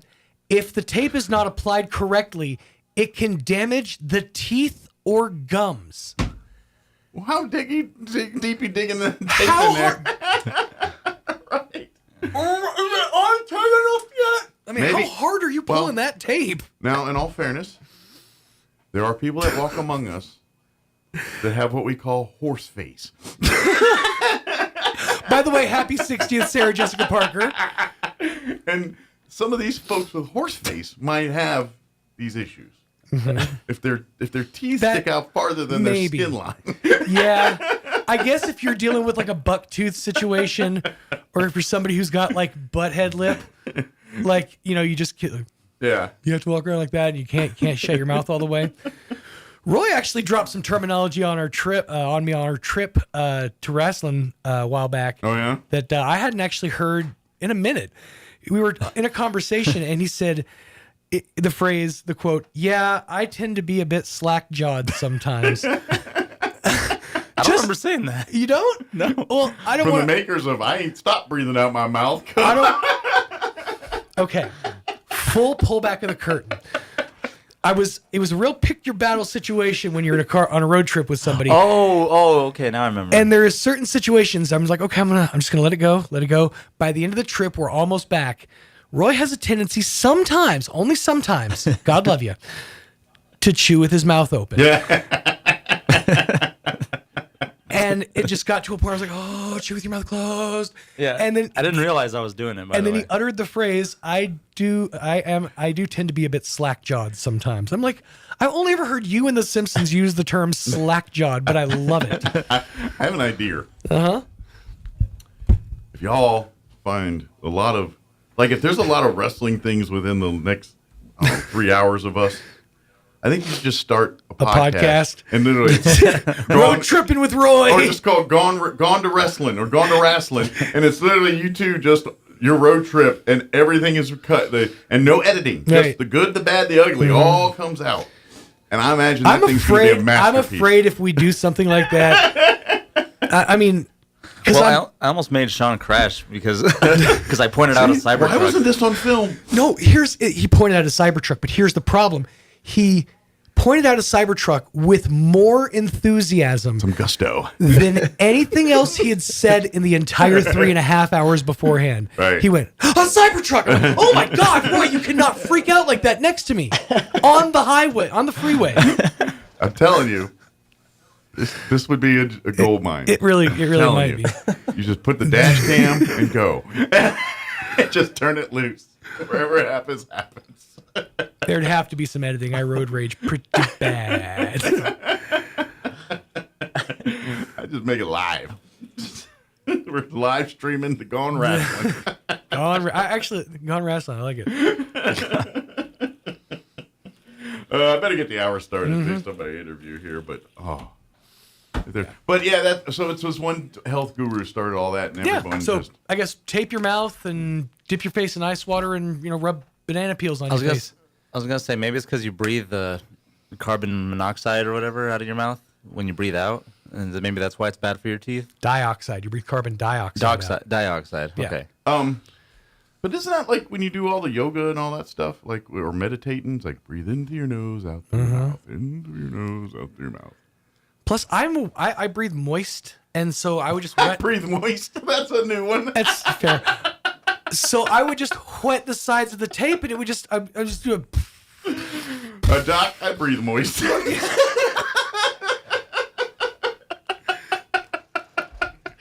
Oh, like you've never checked your breath's humidity level. I've just never heard that term before, and it made me happy. I breathe moist. Doctor, sometimes I breathe moist. Sean, have you had a couple this morning? I breathe fire. I breathe moist. Powers combined. All right, let's get the hour going. We're going to replay our interview we had with Elliot and Kelly from Lone Depot. It made sense to me at the time. He's spitting fire. He's spitting moist. Oh, that's delightful. You know what? Let's just do weather so I can compose myself, and then we'll come back and talk about the rest of the hour. Here's a look at your weather. I'm meteorologist Steve Hamilton with your Pecos Valley weather. Mix of sunshine and clouds today. We do have a slim chance of a shower or thunderstorm later on. We have a low pressure system moving through the desert southwest. We'll be at around 80 on the afternoon high. Pretty good chance of rain and thunderstorms for the overnight hours. We'll be in the mid-50s. We get scattered showers and thunderstorms coming up on Thursday. We'll be a little bit cooler too. We'll stay in the upper 70s. That's your latest forecast. I'm meteorologist Steve Hamilton. Thank you, Steve. Currently 53 degrees here in Roswell. Humidity is at 45%. Winds currently out of the north at 10 miles per hour. Speaking of breathing moist, we have a chance of isolated sprinkles this afternoon. Partly cloudy at a high of only 82. Winds will be out of the south 5 to 10 miles per hour. Tonight, our chance of actual rain bumps up to 20%. They're talking a 20% chance of isolated thunderstorms, mainly before midnight. Mostly cloudy with an overnight low of 55. South winds 5 to 10 miles per hour. Thursday, our chance of rain bumps up to 50%. They're talking a 50% chance of scattered showers and thunderstorms, mostly cloudy. Highs in the upper 70s, 77 officially. South winds 5 to 10. Looks like they say less than a tenth of an inch of rain is expected, unless we get a thunderstorm rolling through the area. 20% chance at some showers before midnight tomorrow night. Partly cloudy, overnight low 48. South winds 5 to 15 miles per hour. Friday, warmer, sunny, and a little breezy. 87 for a high. South winds 5 to 10 early, 15 to 20 for Friday afternoon. Friday night, partly cloudy and 52 for an overnight low. Saturday, breezy. They say could see some patchy blowing dust for the afternoon. Sunny and 85 for a high there. And then Sunday, looks like sunny skies. Highs right around 80, 79 officially. And then Monday, 78. And then looks like back to more winds in mid-80s by Tuesday of next week. All right, it is 8:20. We're going to take about a 3-minute break, and then we'll play our interview we had on Friday with Elliot and Kelly from Lone Depot. Don't go away. At Richland Motors, it's never been easier to sell or trade your current car, truck, or SUV for a newer model to hit the road in. Even if you don't purchase from Richland, they want to buy your vehicle for top dollar. But if you do buy from Richland, don't forget, they're the home of the powertrain warranty for life. That's a whole lot of confidence for you. See Richland for details. 2nd and Sycamore and 1309 Southeast Main. The need for American-made energy is forecasted to increase by over 50% over the next couple of decades. Coyote Willow Energy Park is a resilient, clean, and affordable solution to this increasing demand being planned in Chavez County. Join us at the Coyote Willow Energy Park Open House to learn more about the role Chavez County can play in meeting the need for an increased supply of reliable domestic energy. The project will provide a significant amount of new local job opportunities, millions of dollars of new local tax revenue, and local investments. Plus, it helps lower greenhouse gas emissions and improves grid reliability. It's a win for the local economy and the future of Chavez County. Stop by the Chavez County Joy Center in Roswell on March 27th between 5:30 and 8 p.m. Meet the team, ask questions, and discover how Coyote Willow Energy Park is powering a brighter future for Chavez County. Visit www.coyotewillowep.com to learn more and RSVP. This is the time of year we can get all 4 seasons in just one day. Hi, this is Ben Manette from Roswell Seed Company. 1 minute you're sweating in the sun, and the next minute you've got slush in your shoes. But that's winter in Roswell, and after 127 years, we're starting to get used to it. It's too early to plant very much, but you can fertilize pecan trees, spray for dandelions, order your bees, and pick up a new seed catalog. So come see us at Roswell Seed. Like Jim Gill would say, enjoy the warm days, but don't go far from the fire.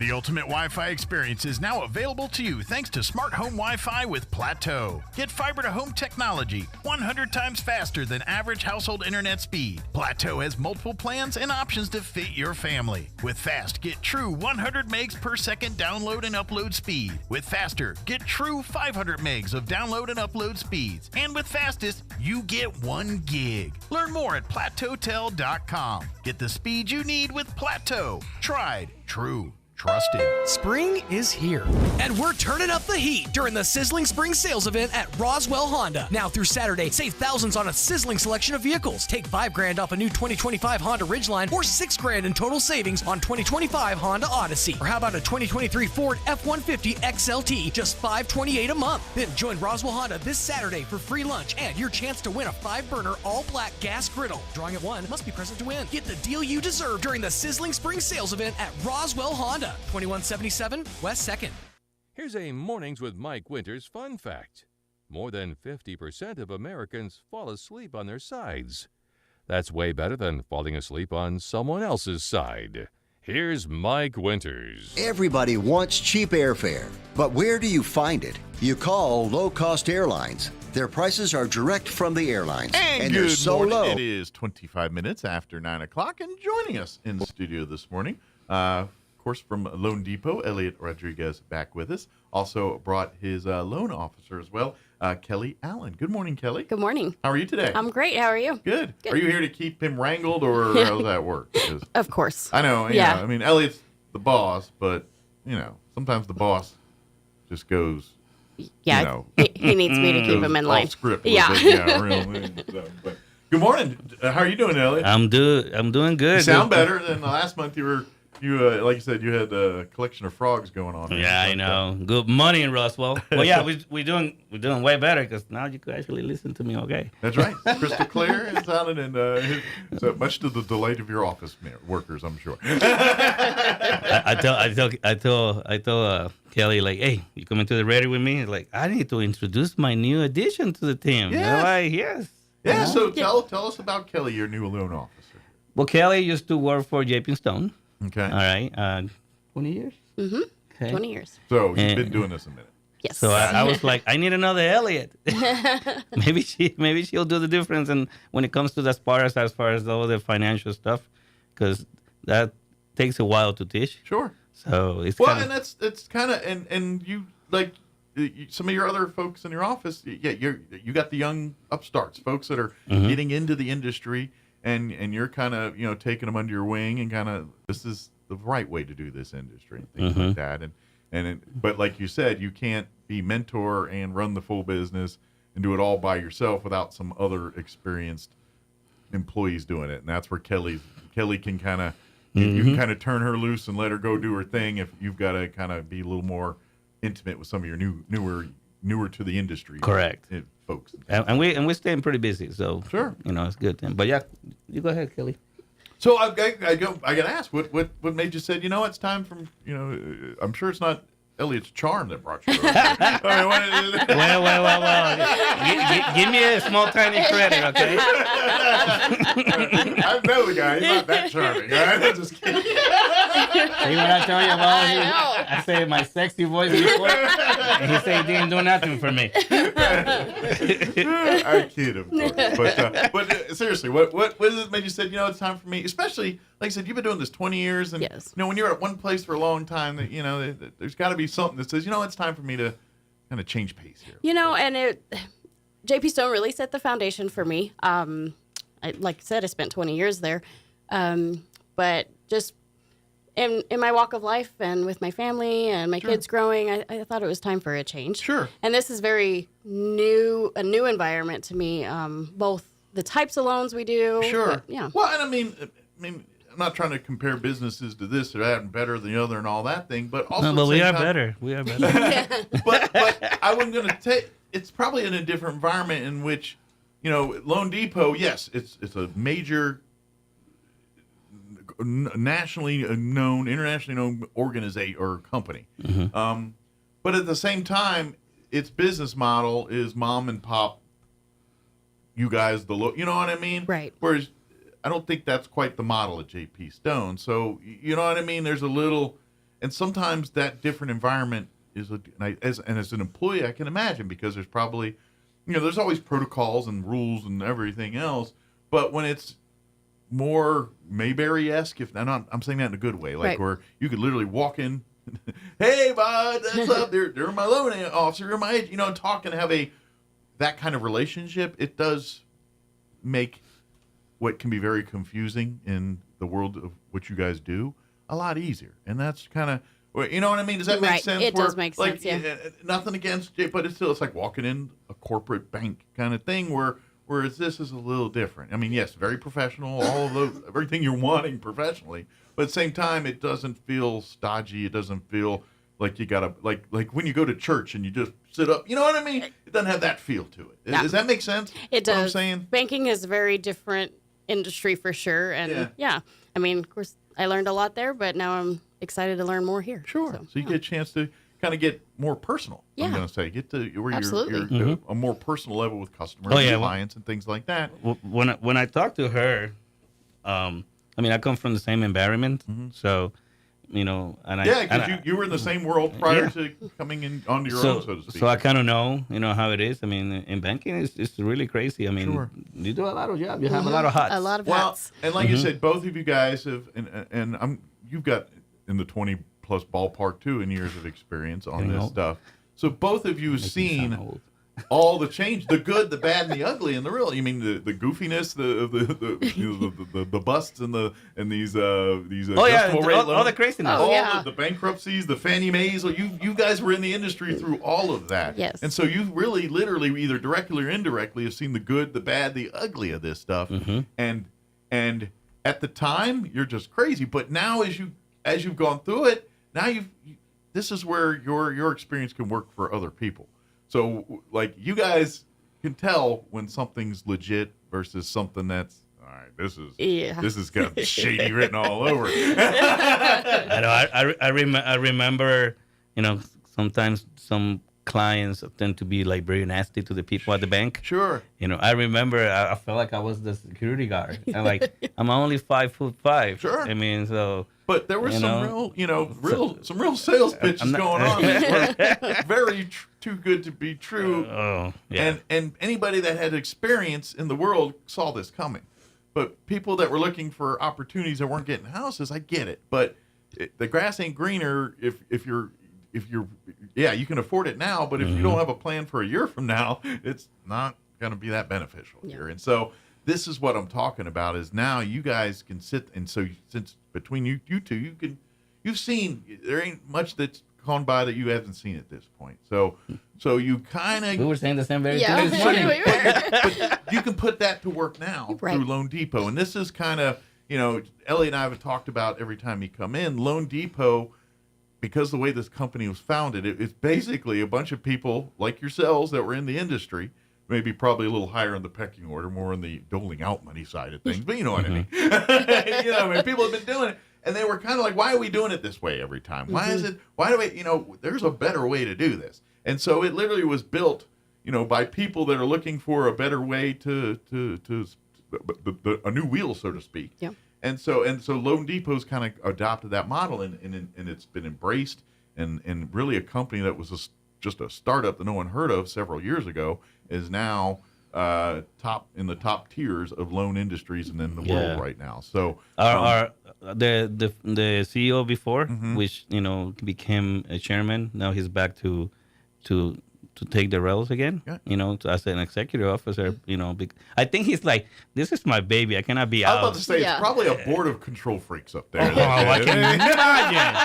I mean, let's be honest. I mean, but I like what they don't want to let go of the strings. But the thing that I like that what he said, in the last meeting that he was, talking, is that he's like, I mean, let's be honest. He doesn't need that job. I mean, that's the thing. One person that can say, they I don't need this job. Go to the island really and sip pina coladas the rest of their life and not care what happens. And I love what he said. Is like, I just want to make an impact, and I bet you money is because it's his baby, And that's kind of the way I look at, here in Roswell, the branch that I open. I mean, that's like my baby, So it's not only about coming to work or anything like that. It's more about taking care of people. Well, and lately it's being a little crazy, to say the least. But Well, and this is the whole lending game. If you want to call it that, it's all about boxes and how you check them. It doesn't matter. And this is the thing. This is why I tell you, when Elliot comes on every month and we're like, I don't care what your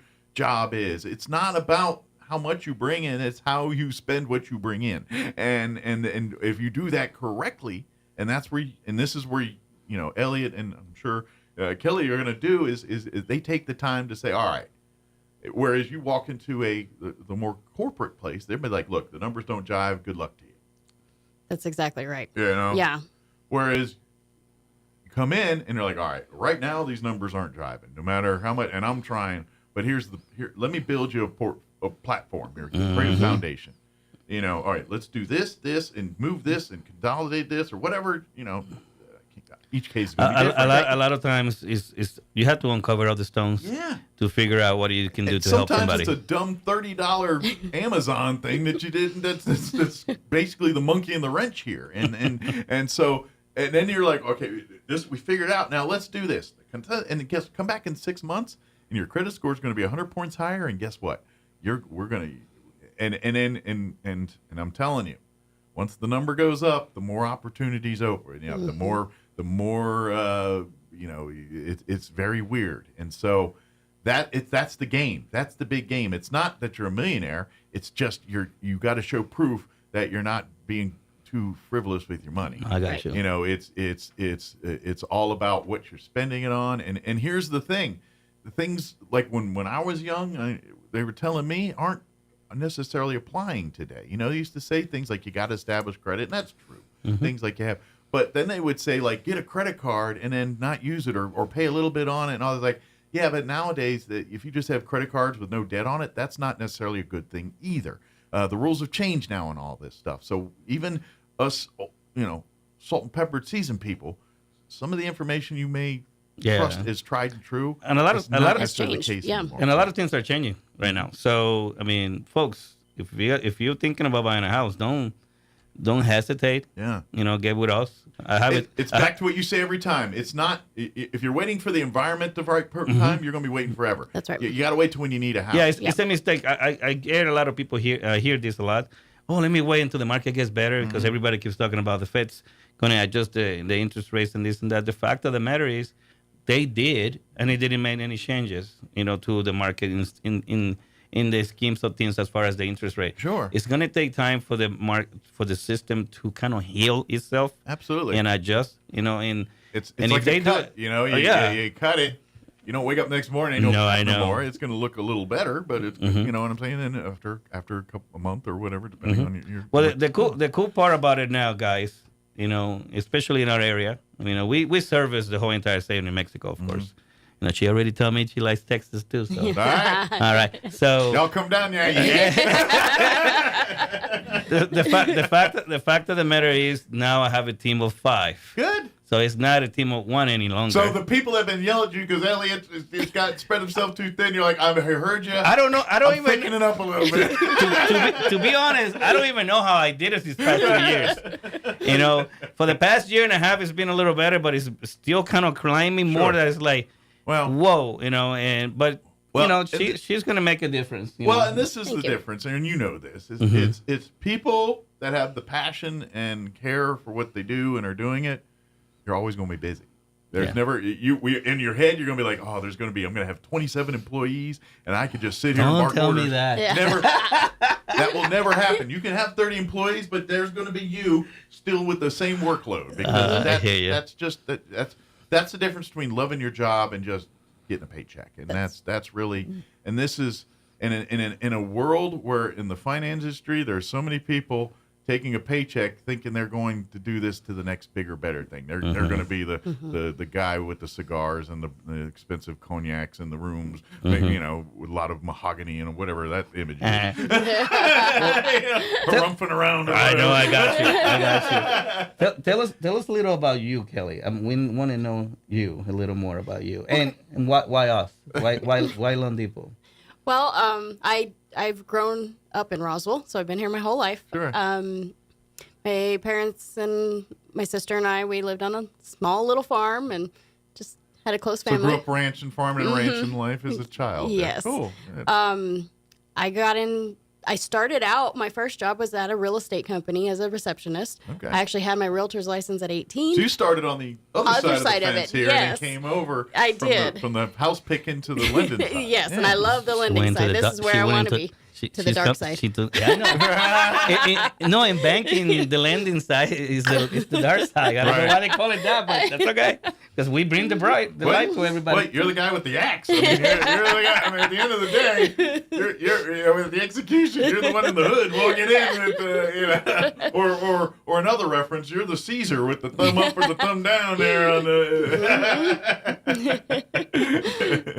But yeah, so you got into real estate and said, because I would imagine, and you learned from that perspective the life lessons of, and this is what we talk about every time. And look, especially first-time home buyers, because usually after you've done your first one, you learned this lesson already. But first-time home buyers, when you're interested in buying a home, the first conversation is not with a real estate agent. The first conversation is with someone like you guys, because if you're going to the real estate agent first, you really have no knowledge. Even if you think you know, you don't know exactly what your market is. Like if you could, and also, and this is where I get back to we're talking to guys like Elliot and Kelly here at Lone Depot, is just because you qualify for a number doesn't mean that's the number you should shoot for.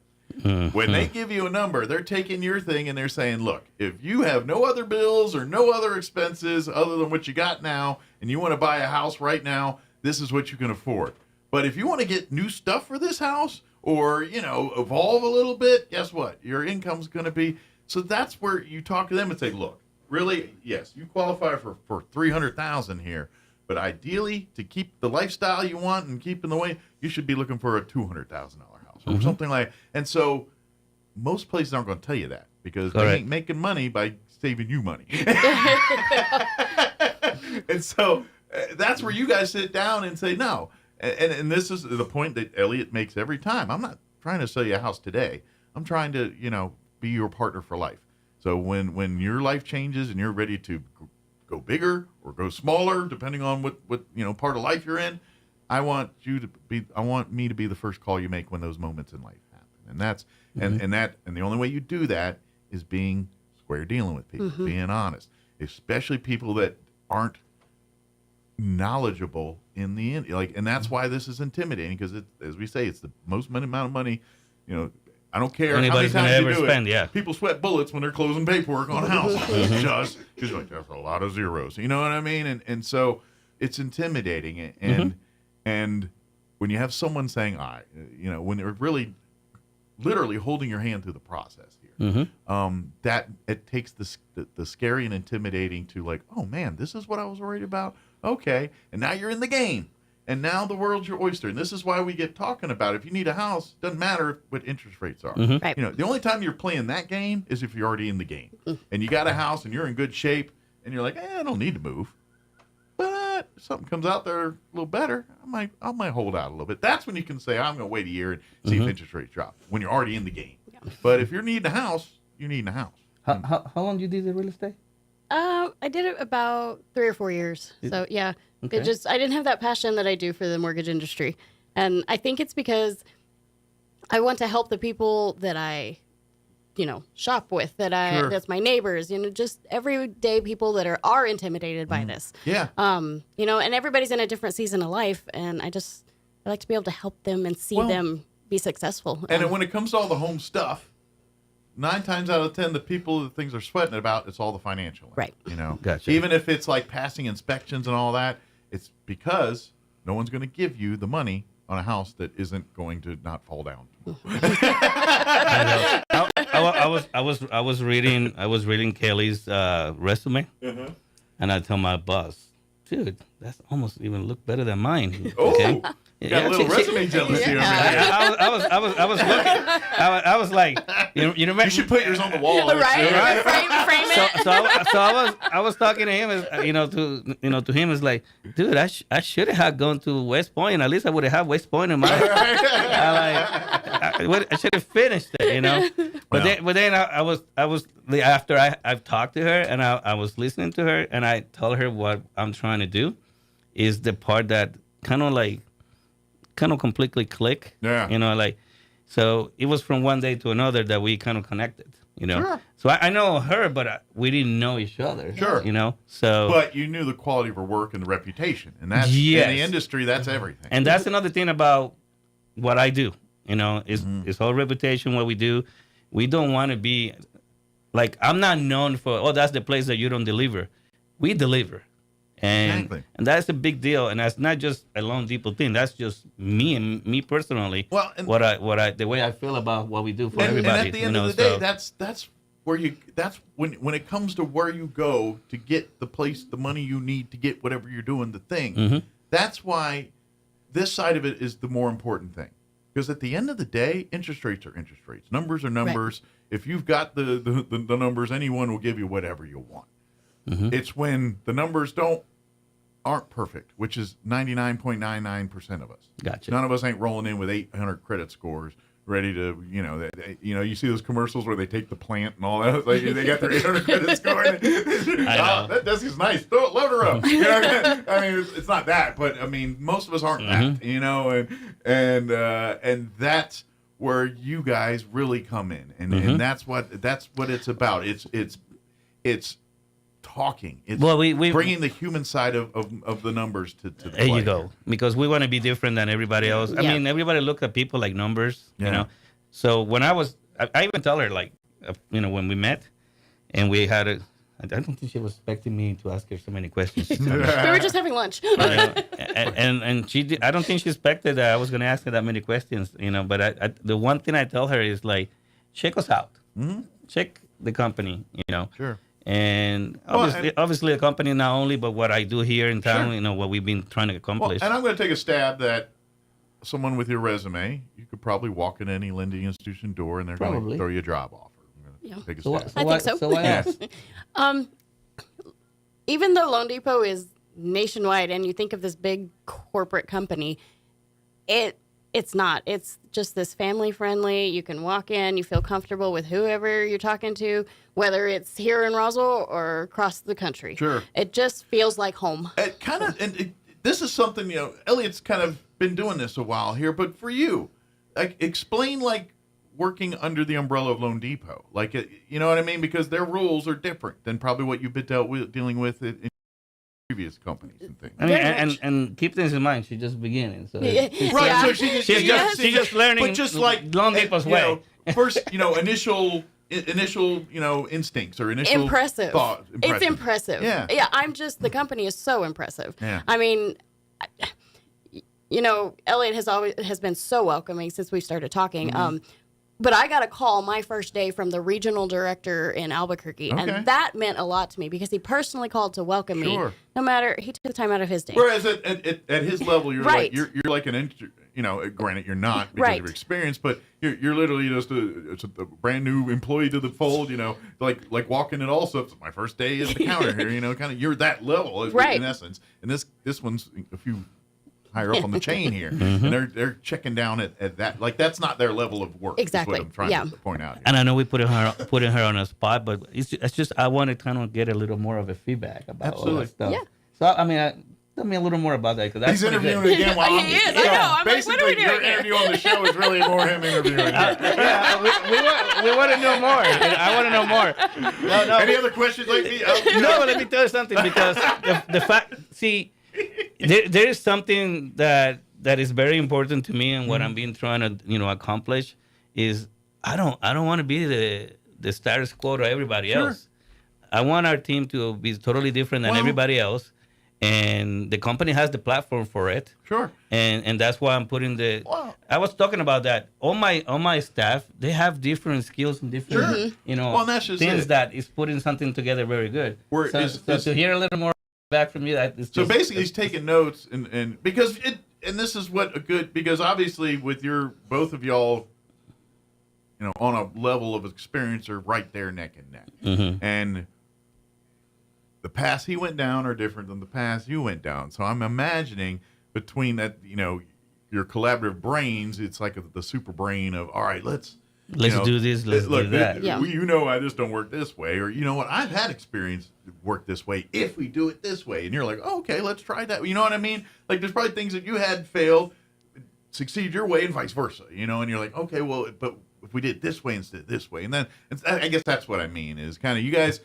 Where Elliot's the thing, but in essence, it is a little bit of a two-headed monster. Right. And I kind of feel like we've already kind of melded a little bit with our ideas. I mean, because of course I'm learning a lot, but I think I do, with my experience, can bring some different aspect of that.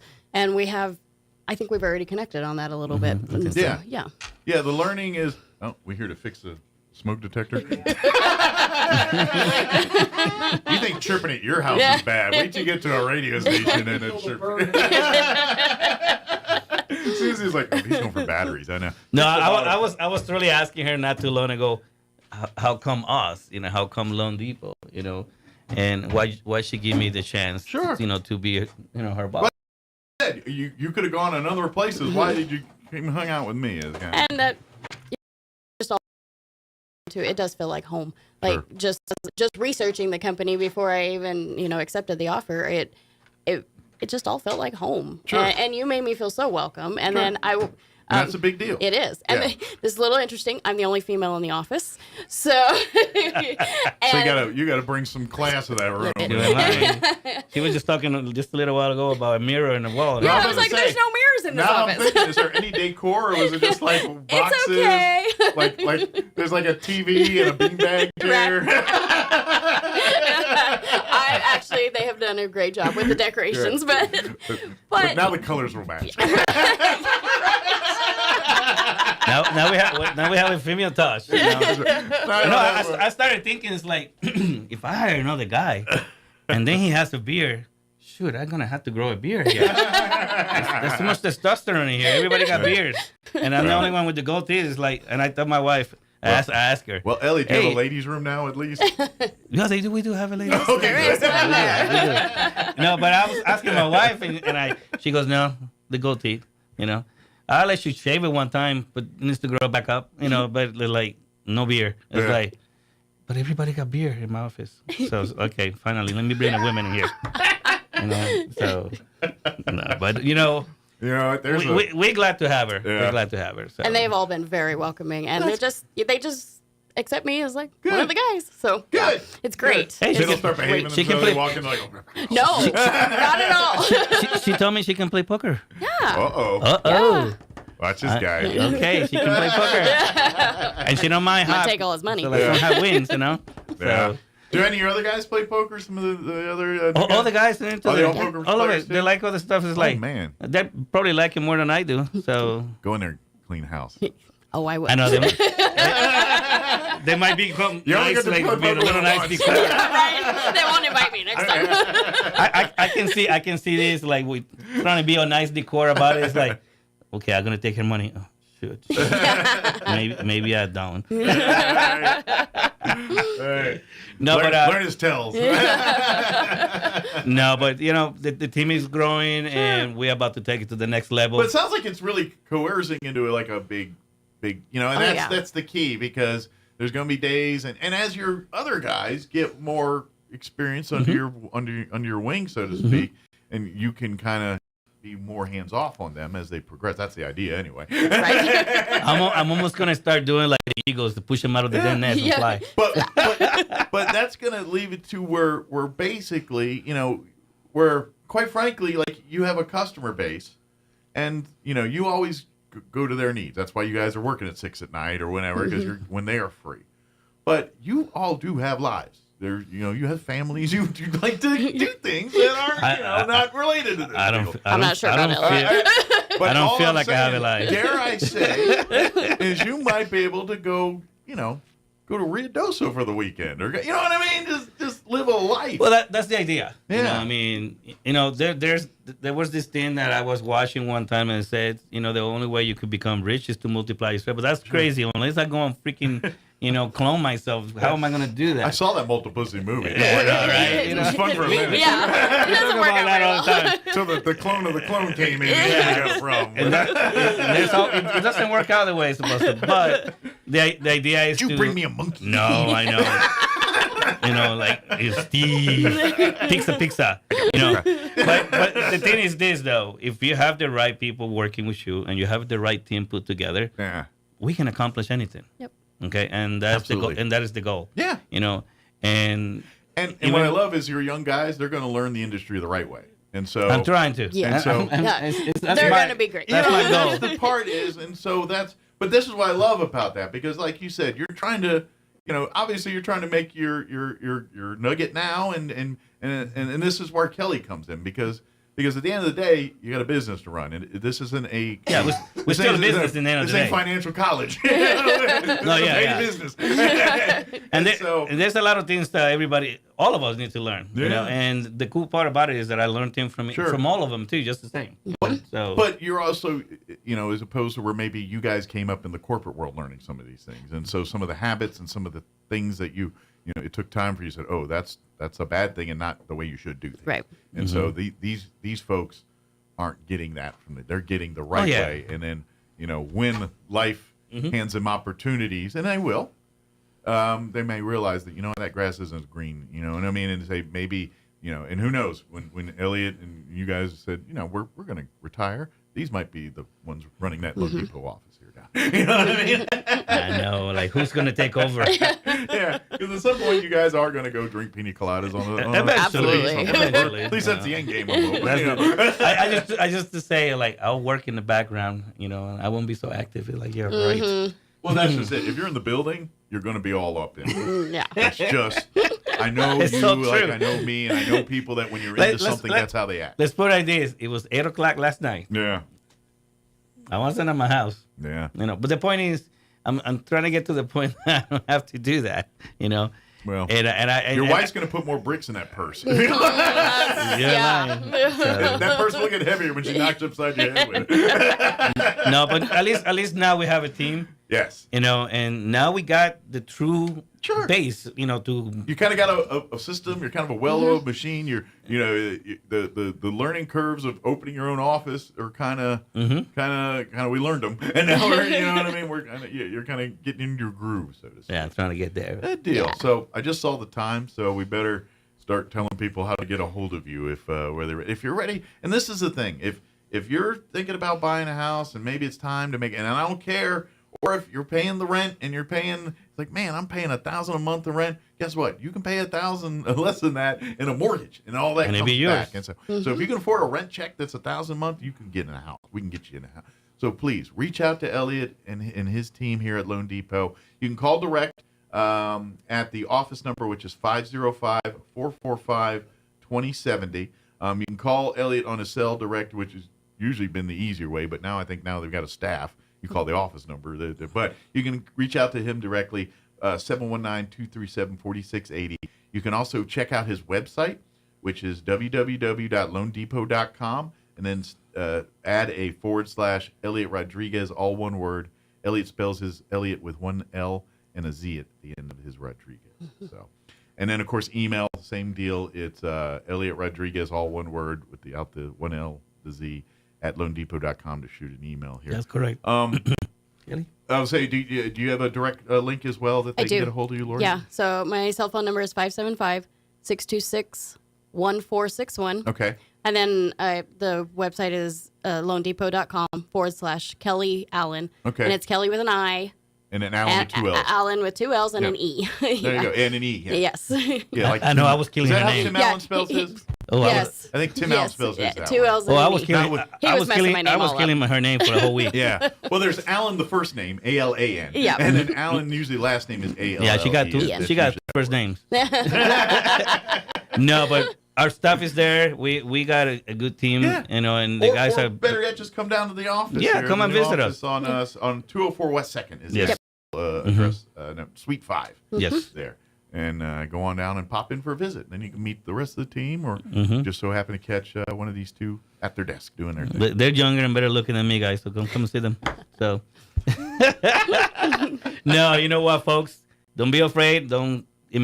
If you're paying attention, the market's getting better. Let's Okay. have a conversation. Yeah, let's have a conversation. Well, we'll tell you what you can and cannot do, and we'll tell you what you need to do so we can get there. And I'm telling you, once you're in the game, your financial situation will get better because every time you're paying that rent, now it's going back to you. You're building equity, and after a year or two, you've got a couple grand sitting there that if you know what I mean, that's how this works, and that's the game. Mhm. You buy this house to build up to get the next house. That's really how this. That's truly the really process. is, yes. That's really how it is. So Mhm. let them get your foot in the door here. So, well, thank you guys. Thank you. I know since the cats are away, the mice might be playing. So They're playing all right. Well, let's get back to the office here. But thank you. Welcome, and Thank we'll see you. you here next month. I'm assuming too. Now I got to get your card. When's your card? Yeah, When right? they come in, I will get you one. So now Ellie didn't get all the shine when I get all the numbers. Got competition. But thank you guys. No, thank you for having us. Anytime. All right, it is 9:59. I was going to say, do I have time? I don't even have time to play anything. So it is going to wrap us up for today's show. If you missed any part, I invite you to go back to our website. You can check it out at your leisure. Log on to ksvptv.com. Click on the Mornings with Mike Winters channel, and you'll find all of our interviews. And then if you give Jocelyn a minute, here in about 45 minutes, all our interviews from today will be separated from the main portion, and you can go and find them there individually. Otherwise, you're going to have to siphon through 3 hours of content and me doing a lot of dumb jokes. So get in there. We got to go. You're listening to 106.5 Roswell's Talk FM, KEND, or Roswell, New Mexico. Have a great weekend. First, April 5th at DeBremens Stadium, and then April 19th at RIAC Park, and finally on April 26th at the Roswell Municipal Landfill. The Taking Out the Trash project will not accept tires, shingles, construction materials, asbestos, liquids, or batteries. Large appliances will be accepted only during the April 26th event at the city landfill. A celebration was held Monday night at the Bulldog Pit. Head basketball coach Michael Mondragon organized the event to celebrate the team's 4A basketball championship over Albuquerque Highland. A ceremonial net cutting event was also held. And 4 people are now jailed in Las Cruces after a mass shooting at a city park left 3 people dead and 15 others injured. 20-year-old Tomas Rivas is charged with 3 counts of murder. The others range in age between 15 and 17. Their names not released.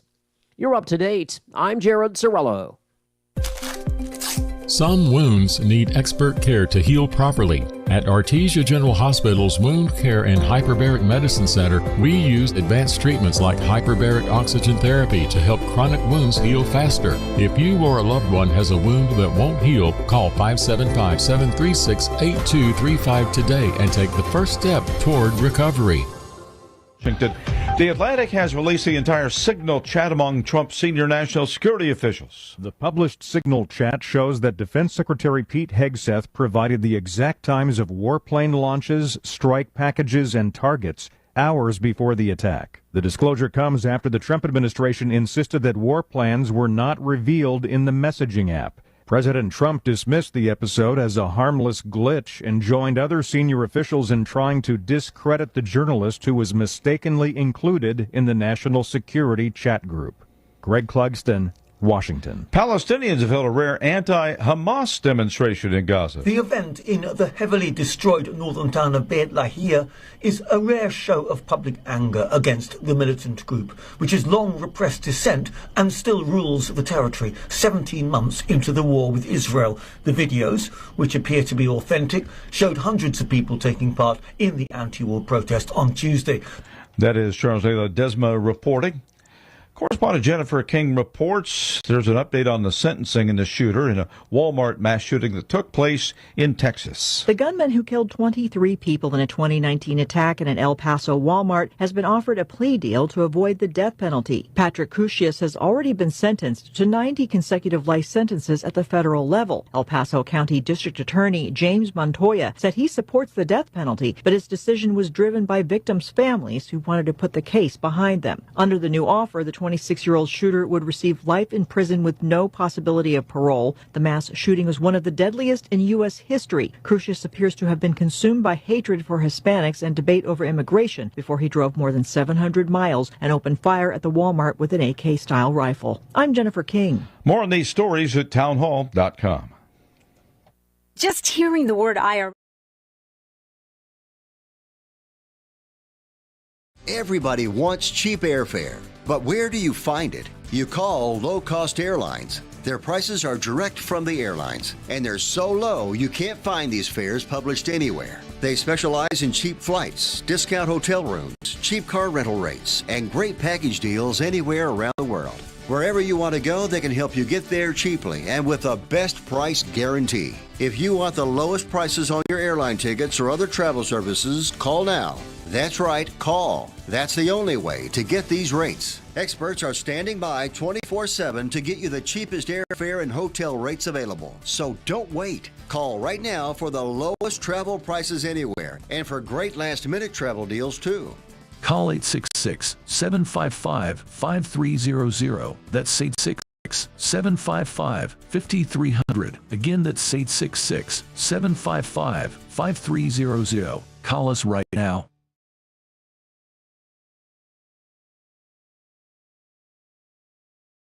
Items for $1.25 and has been adding inventory that costs a bit more as well. Still, Americans have been tightening their spending even at bargain chains as consumer confidence in the economy slides. That is correspondent Julie Walker reporting. The transaction is worth approximately $1 billion. Nissan says it's changing its corporate culture, speeding up the process by which it adjusts to market demands. The company took the wraps off a bold array of new and refreshed models on Tuesday, as well as next-generation technologies set to debut in the U.S. and Canada sometime over the next 2 years. Nissan says the upcoming models will all be featuring innovative innovations. Breaking news and analysis at townhall.com.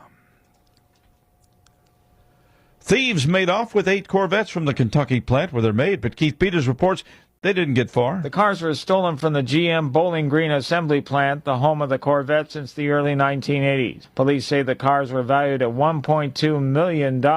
Police say thieves cut a fence at the plant to get the cars out. Police found the Corvettes at different locations around town after determining they had been stolen. Officers arrested one man who they said was trying to load 3 of the 2025 Corvettes on a transporter truck bound for Michigan. Keith Peters, Washington. TV Dr. Mehmet Oz is one step closer to taking over at the helm of the government agency that oversees Medicare and Medicaid. Finance Committee Chairman Senator Mike Crapo said before yesterday's vote, there's no doubt that Oz will deliver much needed change to the departments. Democrats contend Oz favors privatizing Medicare. More on these stories at townhall.com.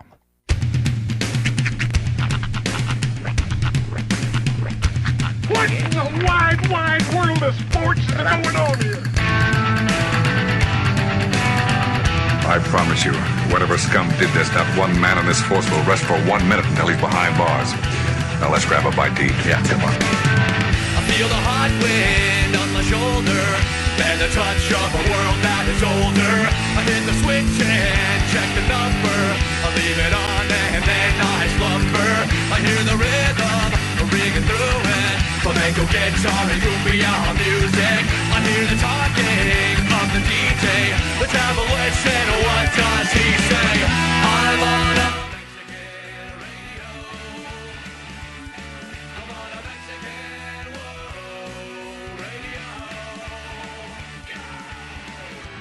Broadcasting live from high atop the J.P. White Building in downtown Roswell, New Mexico. It's Mornings with Mike Winters on 106.5 Roswell's Talk FM. Is that what I sound like when I talk? Now, here's your host, Mike Winters. And good morning. It is 6 minutes after 9 o'clock. Welcome to hour number 3. Tres inviernos. Of Mornings with Mike Winters, right here on 106.5 Roswell's Talk FM. Happy Wednesday, everybody. Yes. Hope your Wednesday's going well thus far. Welcome to your halfway day, hump day, whatever day you want to call it. Just get up, get at 'em, and doggone it, make it your day. Yeah. Of course, we got a little bit of weather, maybe tonight. Looking like we're going to be some weather. But compared to what we've been through, this is kind of pleasurable. You know what Yeah. I mean? It's like, the weather's nice. Little rain, yeah, I like that. The winds, a little breeze, okay, as long as it's not that dust mess we got earlier. You know what it is?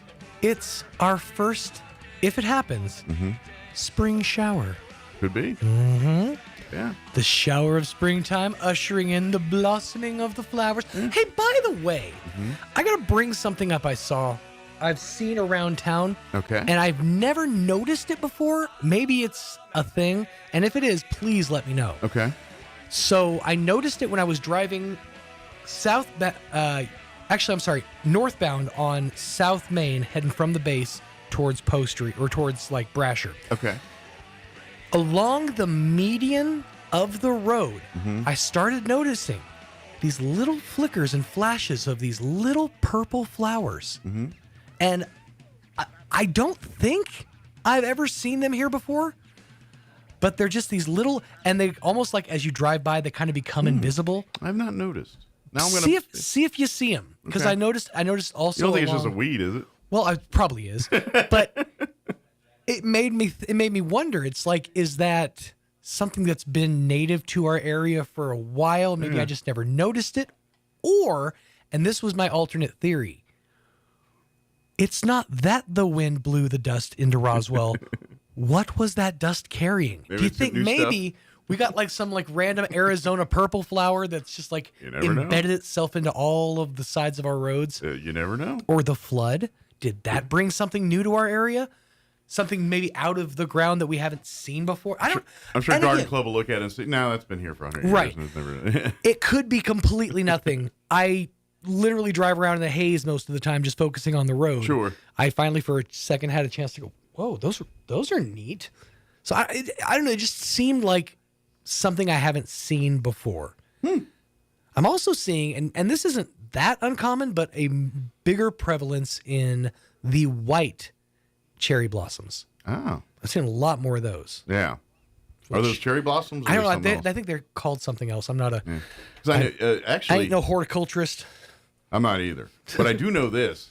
Like, if you ever want to visit D.C., like for tourism, as far as look, right now is the sweet spot to do it. Because this is when right at the end of March, first part of April, that's when the cherry blossoms in D.C. Oh, yeah, pop that's out. right. And it is by far the prettiest time of year ever to be in Washington, D.C. When you're down, especially down by the tidal basin where the river is, and that's where most of the cherry blossom trees reside. Yeah. And it's really pure. It makes sense. All the best weather happens all the best like beautiful scenery happens when the worst weather goes away. Yeah. Like springtime, fall time, changing of the leaves, got your cherry blossoms blooming. It's like that's the perfect bookend. You know? Yeah, that's by far the perfect bookend to a summer of suck. And the part that kind of stinks is like I'm never like where I'd love to go back during that time, but never in my life now is going to Maryland, D.C. area in March, April work because of Kim's school. Right. It just never works right. So, but maybe one day after she retires, we'll go. Because I'm not sure if she's actually seen the cherry blossoms like for real. I don't know if we've ever been there during that time. Something to. If we did, it was long time ago, but I don't think she has. So, and pictures don't do it justice. You got to be there. Something to throw up on the bucket list. Yeah, but I mean that'll be after she retires and all that good stuff. It's probably pretty telling about myself or who I am as a person that most of my bucket list items involve eating a thing at a place. I'm right there with you, man. I'm kind of half my stuff is, although some of them are experiences like, and this is another weird one I still want to do. Hopefully my wife will be down for this, is I want to spend a night and I think it's in Arizona, that cave where it's like a hotel room in the cave. Oh, yeah. I want to do that, man. I want to stay the night in that thing. There's a couple of those really, really cool, like hotels, that, like the Ice Hotel. Yeah. There's one that's, I watched a guy. Like that one just seemed, I'd love to do that, but that one seems like a little out of reach for me. Like the one in the Arizona cave, I feel like that's an attainable goal. Honestly, a lot of these, because you watch these like YouTube videos, and they're not that much for a night stay. I know, like it's just, but you got to do it in a certain small window. Sure. And to be honest, I would like the experience of being in the thing, but what does it take to get there? And do I want that headache? And that's why I think I'd want to do the one that's underwater. Yeah. Because you have to like literally scuba to get there. Yeah. And so you got to get scuba certified. Right. Steve. You go under, and then there's this spot where the water goes up, and it hits a level. Yeah. Like a diver's bell, essentially. Yeah. And that's where the hotel is. And then halfway through your stay, the guy who's like your guide, he, in this like waterproof container, brings you a handmade pizza. Nice. That they make like right there on site. That's cool. Yeah, it's a really cool thing. I guess you always wanted that experience, like like some of those like 90s era deep sea movies where they lived in these sub environments, you know. Like there's a one movie with Sharon Stone. Samuel Jackson. Right. Yeah. Well, I've always been fascinated by the idea of swimming under like a rock and of course I'm terrified of doing any of these things. Yeah. But just like when I was a kid, there was a spot where like you'd swim under a certain spot in like a lagoon, and you come up and you're in this little oasis. You're in like a cave with water inside. It's just, it always looks so pristine. Some tropical and waterfall. Perfect. Yeah. And it's a nightmare scenario to get there, sure, but you know that's why it's so pristine, because nobody wants to do it. The other one, here we go. So purple is a weed, I think, but flood probably spread it farther. As that we might be it. Had the little purple in the backyard since we bought the house. There we go. 8.5 years ago. See, and I knew that I've seen them before. It wasn't like that's something I've never seen before, but it was like I don't remember seeing those in this area, and that was just kind of the. So like I'm observant, and then I'm not observant. Right. Like certain things, I'm like of people, I'm more observant, but of the background, and I'm like, what happened? I missed that. I'm very much like that. That wasn't Disney. What happened? But there's another thing I like. I would want to try, and I don't know where they're at or anything, but I just see pictures of them, and it's those like little. I don't know if you call them like Airbnb type deals, but it's literally like in this majestic mountain place, and you're literally like living in this glass house with the bed, and it's like really small, and it's almost like you're living in like a tree fort, but really luxury. There is a selection of those in, I think it's like Germany. Yeah. There's actually one, and this is the one I'm curious about. I know you wouldn't be interested, but it's a giant shoe. Oh, it's like the little old lady that lives in a shoe. I would stay the night in the shoe. It's pretty cool. Yeah. It's like it's a boot. It's a what's the old ankle the old lady boot. in the shoe that lived in the shoe nursery rhyme? Essentially. But it's really cool looking. It's kind of up in the mountains in like troll country. See, back and all shoes that. in those days were high top boots. But at least in the fairy tale, the nursery rhyme, that's how it always was. So, but I would. That's one I definitely would like to do too. But anyway, let me give you the rundown for this hour of the show and what we got planned for you. We'll get you up to date with the weather here in mere minutes. Then shortly thereafter, we'll be having the folks from American Legion Post 61 family join us, give us an update what's happening through them. Later on in the hour, we'll get you up to date with news of the local variety, Wall Street business update, and whatever else we can come up with before we wrap up today's show. But before we do any of that, let's get you up to date with the weather. I'm meteorologist Steve Hamilton with your Pecos Valley weather. Mix of sunshine and clouds today. We do have a slim chance of a shower or thunderstorm later on. We have a low pressure system moving through the desert southwest. We'll be at around 80 on the afternoon high. Pretty good chance of rain and thunderstorms for the overnight hours. We'll be in the mid-50s. We get scattered showers and thunderstorms coming up on Thursday. We'll be a little bit cooler too. We'll stay in the upper 70s. That's your latest forecast. I'm meteorologist Steve Hamilton. Thank you, Steve. Currently 58 degrees here in Roswell. Humidity is at 38%. Winds, says at the moment, out of the north at 14. Yeah, a few trees are whipping a wee bit out there. We have a chance at some isolated sprinkles after 3 o'clock today. Partly cloudy, high of 82 with winds out of the southeast, 5 to 10 miles per hour, except right now where they're at 14. Tonight, we are looking at a 20% chance at some isolated showers and thunderstorms, mainly before midnight, mostly cloudy with an overnight low of 55 degrees. South winds 5 to 10 miles per hour. Tomorrow, we're looking at a decent chance at some rain. They're talking a 50% chance of scattered showers and thunderstorms, mostly cloudy, 77 for a high with south winds 5 to 10 miles per hour. They say our chance is at 50%, but they're not expecting much rainfall. They're saying less than a tenth unless we get a thunderstorm rolling through. Thursday night, 20% chance of showers before midnight, partly cloudy, and an overnight low of 48 degrees. South winds 5 to 15 miles per hour. Friday, back up into the upper 80s, sunny and 87. South winds 5 to 10 early, 15 to 20 for the afternoon.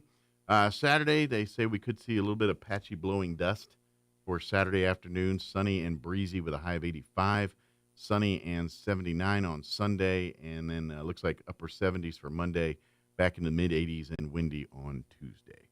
All right, it is 17 minutes after 9 o'clock. We're going to take a 3-minute break, and then we'll talk with the American Legion Post 61 family. Don't go away. It's Truck Month here at Richland CDGR, 1309 Southeast Main Street in Roswell. Come by and take a look at our blowout prices on all new Ram trucks, Jeep Gladiators, and Jeep Wranglers. We have trucks up to $12,000 off MSRP, Gladiators up to 15% off MSRP, and even some of our Jeeps 10% off MSRP. The time to get into your new truck is now. At Richland CDGR, we believe buying a vehicle should be an experience and not a hassle. With honesty and upfront pricing, you can relax and enjoy your experience here at Richland CDGR, located at 1309 Southeast Main, Roswell. Oh yes, hablamos español. Have you experienced the Valley Cafe yet? It's much more than lunch or dinner. It's an experience. Chef Anthony Noble is a nominated Chef of the Year and manager with a 4.9 out of 5 kitchen cleanliness rating and a 4.8 out of 5 most loved rating. It's time for you to experience the difference that so many others already have at the Valley Cafe. Visit for lunch or dinner at 801 West Brasher, the Orange Building across from Church on the Move in Roswell. And save the Valley Cafe in your contacts. 575-755-EATS. 575-755-3287. Don't forget, we can cater your event too, and a portion of our proceeds go to the Dream Center in Roswell. Artesia Rodeo Days is heading to the Artesia Horse Council Arena at the Eddy County Fairgrounds March 27th, 28th, and 29th. Gates open at 6 p.m. and the rodeo begins at 7:30 nightly. Enjoy front row family fun, a calf scramble for the kids, trick riding, the rankest bulls and broncos on the circuit, as well as full concessions, food trucks, and vendors, and New Mexico's own Blackcock Brewery on site. Help them pack the house every night at the upcoming Artesia Rodeo Days, coming to the Artesia Horse Council Arena at the Eddy County Fairgrounds March 27th, 28th, and 29th. Gates open at 6 p.m. Rodeo starts at 7:30 nightly. Thank you to sponsors KC Light Towers, Amigo Machinery in Roswell, Benny's Western Store in Artesia, and Tape Branch Artesia. Early bird tickets are only $10 and available in Artesia at Benny's Western Store and Tape Branch, in Roswell at Amigo Machinery, and in Carlsbad at Forest Tire. Gate tickets will be $15, or you can find them online at rodeoticket.com. And paid for by Artesia Lodgers Tax. Picture this. You're behind the wheel of a John Deere compact tractor. You're effortlessly breaking ground, moving piles of rocks just by moving a lever, and enjoying the sun as you clear brush across your pasture. We could keep trying to put you in the moment, but to really understand what this feels like, you just have to get in the seat. Stop by Pecos Valley Equipment in Artesia and Roswell, or visit us online at pecosvalleyequipment.com. Spring is here, and we're turning up the heat during the Sizzling Spring Sales Event at Roswell Honda. Now through Saturday, save thousands on a sizzling selection of vehicles. Take $5,000 off a new 2025 Honda Ridgeline, or $6,000 in total savings on 2025 Honda Odyssey. Or how about a 2023 Ford F-150 XLT, just $528 a month. Then join Roswell Honda this Saturday for free lunch and your chance to win a 5-burner all-black gas griddle. Drawing at 1, must be present to win. Get the deal you deserve during the Sizzling Spring Sales Event at Roswell Honda, 2177 West 2nd. Here's a Mornings with Mike Winters fun fact. The ball on top of a flagpole is called a truck. Mess with your friends today by pointing at a flagpole and say, "Hey, check out the truck on top of that flagpole." here's Mike Winters. It is good morning. It is 20 minutes after 9 o'clock, and joining us in the studio this morning from our American Legion Post 61 family, of course, Commander Lee with us, and Auxiliary President Jen and Don Weld, Vice Presidents, and about 6 other titles, too. Good morning, guys. Good morning. You're a vice president? Vice chair. Yeah. I know you're a first vice, but I don't know about vice president. You know what I meant. You're number 2. Did you join the auxiliary behind my back? I've been number 2 for a long time. But who do you work for? Just kidding. I didn't realize you worked for the auxiliary now. I've had like 4 Mondays this week, so. Been there. And it's only the 3rd day of the week. You hear that ringing in the background? That's my 4th Monday thing right there. You hear that lovely sound? That's another thing for another day. I can barely hear it over my tinnitus. Yeah, well, it's like all of us have tinnitus now. So There is a ringing. Yeah, I don't normally hear a power ringing, supply that's being squirrely back there. And, that's what we came into this morning, and so we're waiting for the tech guy to come in and. Gotcha. This is a technical term, but it's popped a tit. Yeah. And they have these little capacitors in there, and when the it pops. Okay. And there's a little nipple there on top of the thing, and that's what's causing your resonance. Well, I'll let them touch it, because it's not that I don't mind turning it off. I just don't know what's plugged into it and what else it will turn off. Oh, you pretty much have to replace it. Yeah. Well, that's about par for the course around here. But anyway, that's another thing for another day. That's just one of the many Mondays we're dealing with here. Yeah. But how's everything going with our Post 61 family? I know we've been pretty steady, kind of gearing up for things over the last, month or so here. Yeah. Well, I know that we're going to be attending the symposium on Saturday. Yes, that's going to be at 10 to 2 at the Eastern New Mexico State Fairgrounds. I believe all of it's going to be in the Hobson Hall there. Yeah, actually, they're going to start about 9. Okay. The flyer thinks at 10. I know, but that's the symposium part. Starting at 9, they're going to do taxes. So if you're a disabled veteran, less than 100%. Okay. And get your taxes done. Yeah, bring in your paperwork. Bring your paperwork in. You can file to get your taxes lowered by whatever percentage. I gotcha. You were rated. So, for instance, I'm at 60%, so I can take 60% more off of my taxes. Okay. As long as I file for it. Is it state or federal? I think it's state only. Well, if you're getting a refund, you get that much back, that much more back. I don't think I don't think it has anything to do with. I love this new math. Right? I think it's all property tax. Okay. But yeah, and that's with the symposium on Saturday. There's like the tax stuff there too. I know like if you live in Chaves County and you're a veteran, they do give you a discount on your taxes, and all you do is go down there and show proof of veteran. Well, the two that are automatic is you can file for head of household and military, and you get a certain percentage. Yeah, Anyway, it's like 15% or something like that. I cannot remember for the life of me. I did it years and years ago. But now with the disability stuff, which got pushed through last year, they finally have the infrastructure to get that going. Yeah. Also, while we're talking about Saturday, want to put this on people's radar too. Our, I guess you could say, sister post, Post 28. They're going to be doing a Vietnam veterans in the evening ceremony. Vietnam Day. Vietnam Day for Vietnam Day. That'll be at 6 p.m. at Post 28, which is there on Montana, and they're going to recognize. It's a 20. I can't remember the exact number. Can't remember what the number is. But every veteran we lost during Vietnam from Chaves County, they're going to be honoring them, and it's I want to say like 21 or 22, but I don't remember the exact number. And so they're going to honor each one of those individuals. So hopefully, I know Lou Mestis called me specifically and wanted me to go to it, but my stamina just isn't there anymore. I get you. But if I want to be at the symposium from 9 to 2, it's like that you're spent after that. I will be. I hear you.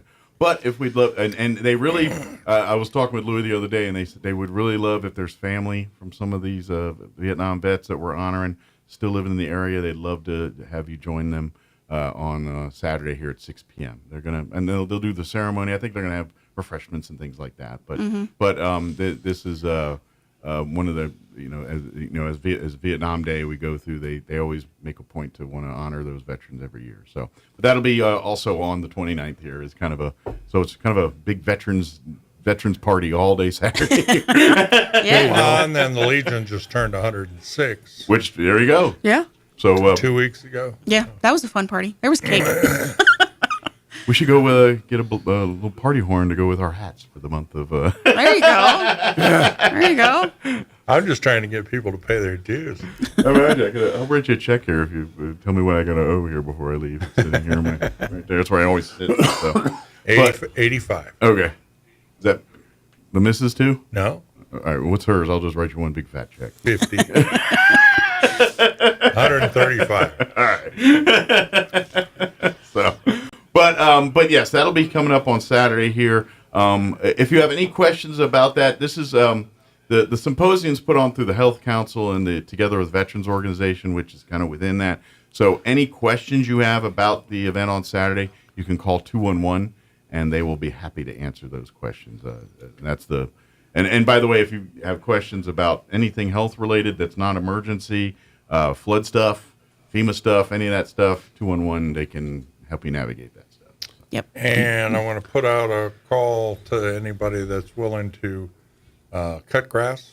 We're going to need to start cutting grass again. Oh, out of memory lawn? Yeah, because it's spring and the grass has sprung. It has. Yes, it has. Mostly in the form of weeds, but it's green stuff. We'll call it grass. I've not heard from Islas in a couple of months. He was going to bring out his sheriff's posse. All right. Well, I haven't heard from him. Well, let's see. Next time I see him, I'll put a bee in his bonnet about that. I think he's in next week or week after or something. I don't know. But when you said the grass cutters, you ever seen the movie 16 Candles? Remember that movie way back? I do, but I don't remember what it was about. They had the foreign exchange student, Long Duck Dong, that worked for him. And there was a line from that, and he always kind of botched his English. And there's a line that to this day always makes me laugh. He was talking about, he goes, I cut grass for Papa's hyena. And he meant his hernia. Because of his hernia, he's cutting the grass. He goes, I cut grass for Papa's hyena. So that line's always stuck in my head. For all these years. So when you said they cut grass, we need to cut grass. I was let's get Long Duck Dong. Yeah. He's cutting for Papa's hyena. but we'd love to have volunteers. And here's the thing too is, we had some folks, like I said, like Sheriff's Posse want to organize cleanups and things. If you'd like to do that, please reach out to us too. We can see if we can, help coordinate and do all that and stuff. But our steady mower quit on us last year, so we don't have a steady person. No, we don't. Yep. Yeah. We had some. His back decided it was time to stop. That's right. That's what happens in life. It does. So. Yes. Too bad we can't figure out a way for a drone to cut grass. I know, right? I'm sure they've come up with it. I mean, they got a Roomba. Right? Now we just need one for grass. I hear from Ralph about 3 times a week in the form of memes. Yes. He's got some good ones. Yeah. Well, some people that's like an art form for some folks. It is, yeah. So to put it on people's radar, in May, we're going to have, of course, Memorial Day. Yep. Yes. So that's coming up here real soon. And then right after that, it'll be like Flag Day. So we usually do a flag burning. June 14th around in that area. Then we'll do a flag retirement of some sort. Yeah, I should say flag retirement. I say flag burning. That doesn't come off the right way. It's not exactly the same, yeah. That's what I meant. Flag retirement. So if anybody has any flags that they need to have retired, let us know. We'll come get them. Yeah. Mm-hmm. And we would love for you to come be a part of that. Just if you've never witnessed the proper procedures for retiring a flag, that's how we do it. It's pretty interesting and it's fun because there's usually lots of people involved all around, And then we also give out, because what we usually do is if the star portion of the flag is still relatively, we'll usually cut those stars out, and those are mementos that you give. A lot of people keep them as keepsakes to maybe honor a lost veteran or service member, or just family member, whatever. People have various reasons for wanting one, but we usually give those away as mementos. Folks. And then of course the stripes get burned stripe by stripe, and I'm assuming whatever stars we don't give away also get burned as well. Yep. Yeah. That's generally, and then of course there is a ceremony involved in this stuff. But we would love for folks to come see, bring your families, bring your young family members, so they can, see little U.S. decorum and and it's pretty proper interesting procedure for because things. you learn more about the flag and what it represents and all of the colors and the stripes and everything. We as Americans do more to unintentionally disrespect our flag than we do.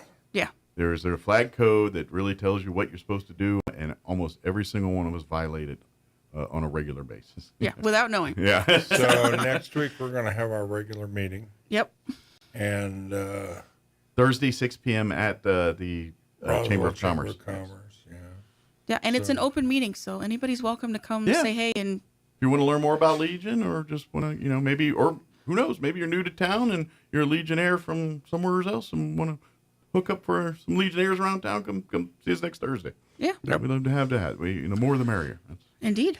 Or if you're maybe you're eligible to be an auxiliary member or a son of the American Legion. Maybe you yourself weren't the veteran, but maybe your spouse is. Then you can bring your both, and we sign you all up. But or maybe if you're a male member and your parents were a veteran or are a veteran, then you are eligible as a son. Also next week we're going to be at Military Heights, I guess, doing another recruitment for scouting. Yeah, we're trying to get our Cub Scout pack back together here. Cub Scout Pack 61. Trying to revitalize that. We have a Cub Master that's very excited. Yeah. So.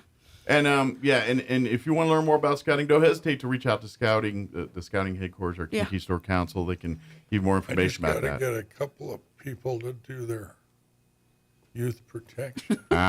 Who would have to do that? Pointing fingers. You got to sit in front of the computer and do the. I've already paid the due. All right. I know. I'll do it today. Well, I'll do it, but not today. I was like, I do when I want. And then we're going to have a meeting down in Carlsbad for the district. Yes, and that's for all of pretty much southeast New Mexico. Right. Yeah. So there's a bunch of posts and units in this area, and then we all get together twice a year. Yeah. And we exchange notes and give reports and. Yeah, because we got 2 in Roswell. Artesia's got one. Carlsbad, they got one, or how many they got? They got one post. And Lovington. Yeah. So we got a handful of posts all through southeast New Mexico. Posts? Yeah. It's 6 posts? Yeah, the auxiliary's got 5 units. And then the one that doesn't exist? Yeah. Okay, so I guess one of the Legionnaire posts don't have an auxiliary, I'm assuming. At least one, yeah. Gotcha. Okay. 2 of them. 2 in southeast here in our Lovington district. and Artesia don't have an auxiliary. Well, folks, spouses, get busy in those towns. Yep, for sure. And by the way, I'm going to throw it out here because most of us automatically go to females. Yes, auxiliary by large a number is mostly females. However, veterans' spouses are also males. There's a lot of women veterans. I know it's kind of like that doctor joke. There's like I don't know if it's a joke, but it's like one of those rhymes or like I can't remember. It's like some kind of accident and there's the kids in the room and the dad walks in and says, "Can you help my kid?" or something like that, and the other says, "No, because I'm the kid's parent." Or I don't know, but anyway, the doctor's a woman is the whole punchline of the whole thing. But it's kind of one of those moments here with America. You know, we think of auxiliary and we think of women because. For 100 years, it was just a women's organization. Well, yeah, because there wasn't a lot of women veterans officially. That's true. Right. So they were, but they weren't on the official rolls here. Go look at Civil War history. See how many boys and women were soldiers. Yeah, for sure. Fighting. Yep.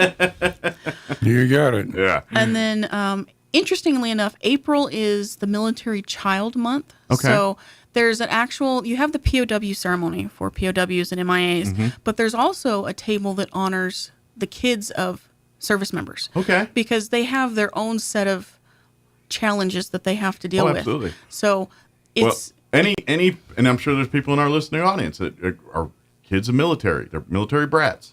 Or they have their kids' friends are that way. Yeah, because every time you establish a relationship, you get orders and move. Right, exactly. It's really tough for kids. Yeah. So it would be interesting if you have a chance, just share it with some of your students, or if you have kids, explain to them what this military child's table is. Okay. And it'll help open their eyes to some of the challenges that their peers may be Interesting. Very cool. Yeah, because you're right. That's something, and we say it all the time. When you're married to a military member, all of you are in the military. That's just the nature of the beast. And but the kids really, they do get that big impact. I mean, by and large, there's a lot of positives because generally those kids are more worldly. because especially if they've got stationed places. overseas and things, you experience call. But at the same point, friends, relationships, all those, that side of growing up as a kid is not as cemented for them. So it's a mixed bag. It's I'm going to take a stab that, like, when you see those kids that are pretty articulate but kind of socially awkward, I would say there's a high percentage of probably military brats. Could be, yeah. Could be. Just putting that number out there. But so that's kind of interesting. So something else that we kind of look for here in the month of April. Yeah. Good deal. What else do we want to put on radars here? Just come to the meetings, come be a part. Also, I invite you to check out our website, roswelllegion.org. If you see 3 L's in the middle, you nailed it. Yep. It looks weird, but that's the way it's spelled. And then you can go there, scholarship applications. We can start filling those out. I know we've just did one here last month or so. Yeah, for some strange reason, and the check hasn't been cashed yet. Man, usually I sent it out a couple weeks ago. Yeah. You send that right to the school, though, right? I did. Yeah. I sent it right to the school, and it hasn't cashed yet. Sitting on somebody's desk over there. But if you if you are interested, we do have still scholarship money available. Yep. Log on to roswelllegion.org. You can see the application. You can see all the requirements for that. There's an essay. You have to be a veteran or family adjacent to veteran, immediate family, and there's some other things you got to fill out. But right. and basically your schooling is geared towards either STEM or first responder stuff, things like that. So, but again, roswelllegion.org, you can read all of that. And plus, if you just want to see what we're up to, nose around through our stuff and see what projects we're into and what our passion projects are. Memory lawn obviously is one of our top things. Well, and then that's the other website, memorylawnroswell.org. You can donate if you want on there. We need money to replace flags and we've got a lot of plans, stuff like but that. No money. A lot of zeros Yeah. come with that. And like the irrigation, that's $100,000+ right there. Yeah. Really, we could drop $1 million in that place. We'd like to put a columbarium out there at some point. Yeah. So, but that's like going we to be said, about $30,000. we can't sell enough potholders and to do that kind of thing. You know what I mean? We need help from the public here, and I know there's a lot of families that have a lot of family history attached to that cemetery, and believe it or not, and I think people have been here a while, believe it. That cemetery was pretty much forgotten and was grown over in much worse shape than what you're seeing out there today. Now, by no means is it what we call great shape out there. Yeah. But it is light years ahead of how we were handed it. And so we're trying to maintain and keep it going, but we're a Legion post. We're not a business. And so, it's a little bit, it's a business passion of project nonprofit. So if families that have family members there, they want to contribute, donate to help, whatever money you donate. And every little bit helps. Yeah. I mean, Whether give it's up a gas Starbucks coffee for the week and, Could be gas for lawnmowers. It could be for whatever $5, more. $10, it don't matter. Every little bit helps. And all adds up. And I'm going to take another stab, too, that if there's some organizations looking for some first service projects, some scouters or some stuff. We could use you. We could find a few different tasks out there that we could meet those needs for whatever your civic organization is or something like that. We'd, Goals to our family. Absolutely. Love to have that as well, too. But trust me, we are trying. We're trying to keep that thing going and doing our best. Put it this way. It's $1,000 budget just to fly a flag over. I mean, that's what we're talking about. Right. I mean, it's that. I mean, because you just can't go to your average hardware store, buy an American flag, and throw it up. And we just had the POW-MIA flag repaired. I don't think we put it up yet. Yeah, no. It's just the amount of winds we deal with, and repaired. It's up there 24/7. Yep. We literally we'll go maybe half a year before a flag is too that's what it's been coming out beat up to be used anymore. Yeah. About a half. So and those flags are they're like $1,000 a pop here. They're not cheap. These are, and we do repair them when possible. Oh yeah, we don't just throw it away or just retire it. We try to trust me. We have some auxiliary people and people that know some folks that have helped us multiple times in getting the heavy duty stitching, the heavy duty repairings on these different flags. But you can only do that so many times before the flag is just not enough left to do that with. Right, exactly. So, but again, these are just, we're not trying to cry poverty here. We're just trying to explain to you that this business, this operation is much more expensive than people think. I'm perfectly happy to cry poverty. I was going to say, But we are in poverty there. If the shoe fits. Well, and I understand people see things and we don't like it and they judge. And I'm like, yeah, trust me, we are aware of what we're trying to fix all these things. See, that's the nice thing baby about steps at a time. Yeah, that's the nice thing about the memory lawn, though, is if you don't like what you're seeing, it's a community project. Mm-hmm. So make an effort to That's change right. what you don't like. Come more, rather than come with problems, come with hands to help fix those problems. Come with shovels. Yep. Yep. Come with shovels. Come with support. Come be a part of it. Lawnmowers. Yeah. Lawnmowers. Absolutely. Weed eaters, we got an edge around all of the There you go. And the I know headstones. And I know that this is not the time of the season, but since we're talking about memory lawn, I figure I put this bee in people's bonnet while we're doing it. Every year around the Wreath. holidays here, we do Wreaths Across America. Yeah. Yes.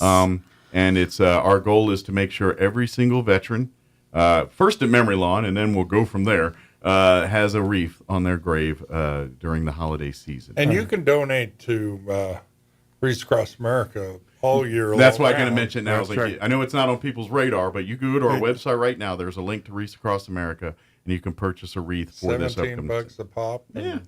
Yeah. And Is it 17 now? Get it- Is get it- still- Yeah, they did still raise the it same? this past year. Yeah. Get it in early, and that way we for sure have it. Yeah, because it'll all count till because our deadline for this year is sometime in November here. But And Wreaths Across America is more than just the wreath. So your money's not just going to pay for a wreath that will be disposed of later. They also do education and all of that sort of thing. it's veterans work on the front end and the Exactly. back end. Here. Exactly. Right. All those wreaths are made by veterans. Mhm. Basically, veterans that were needing opportunities, things like that. They basically incorporate them into this. They also these same veterans go into various other programs, or if they have mental health needs or whatever those needs are, they're addressed through that. And just to point out, we don't sell these wreaths. These are sold by Wreaths Across. Yeah, we're the middleman. We're just really the straw, the conduit. We make no money off of this at That's right. all. It's a pass-through. This isn't Strictly even a an pass-through. American Legion project. Yeah. It's just something we facilitate. We find their organization very important, and we want to do our part to support that. Their mission supports ours, and our mission supports theirs. So, But they do, and I invite you, if you do go, click the link to the Wreaths Across America. But if you want to do some more research about their organization, there's It is links so there, cool. and you can read about all the scholarships for families, to the work they do directly with veterans, and all that goes for those $17 a wreath you're paying. Yeah. So, and in order to distribute those wreaths, there's a lot of truck drivers it's that a step whole- up and say, "I'll do it." yeah. It's all And volunteer. those truck drivers volunteer that. Yeah. They do. Yeah, Yep. it's all it's people, doing what they can to help, and yes, it's ceremonial and pageantry, but what's behind that ceremony and pageantry is what's the deep Right. We part. want to make sure that our veterans are honored and not forgotten. And that's the big thing too, is that every wreath that sits out there is a message. So when some child comes out there and they ask, "Daddy, Mommy, what is that about?" You can tell. And Exactly. It's same reason why every Veterans Day, Goddard High is packed with a bunch of people and turning into a rock concert in all our other schools around town. We want to show why the role of the veteran is important in our society. And I've been to a few of those, and as a non-veteran, I watch the veterans, and I see the look on their face, and it makes a big difference. Oh, they're blown away. Yeah, They it can't. does. I mean, I talk about it, but unless you sit there and see it, it's kind of It's impressive. Kind of hard to wrap your head around because at first, and I know from veterans' brains, you're kind of like, oh, you're just, oh, okay, what, you know what I mean? Like every time you were coming, I don't know about y'all, but every time in my military, I come in a room and everyone's clapping. I'm like, oh crap, what'd I do? What did I mess up this time? I was like, what are they about to hit me with? Because usually I end up taped to a chair. Yeah.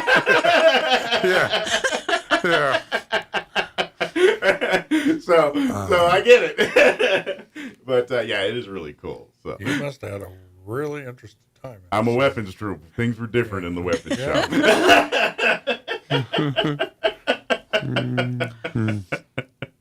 But yeah, we would love to have. So please come to our website. Come read more about this stuff, and please learn about Wreaths Across America and what great work they do too. And there's 300 veterans out at Memory Lawn, Mhm. but as we know, South Park and McBride also have lots of veterans. We get, like lately we've been getting around 150 to 200 wreaths on average. We could get 3 to 4 times that amount and still be missing, cover everybody in Roswell. Right.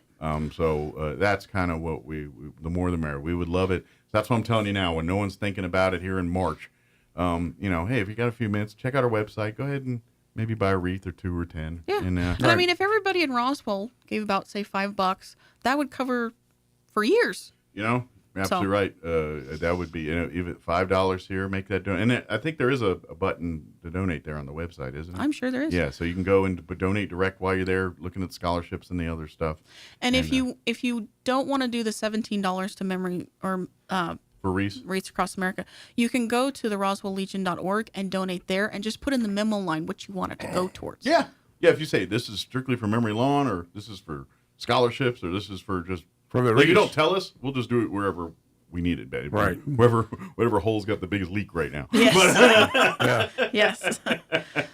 But if you earmark it specifically for a thing, we will make absolutely sure that's exactly what it gets you. Yeah. Yep. We only have so many fingers to put in the dikes. That's right.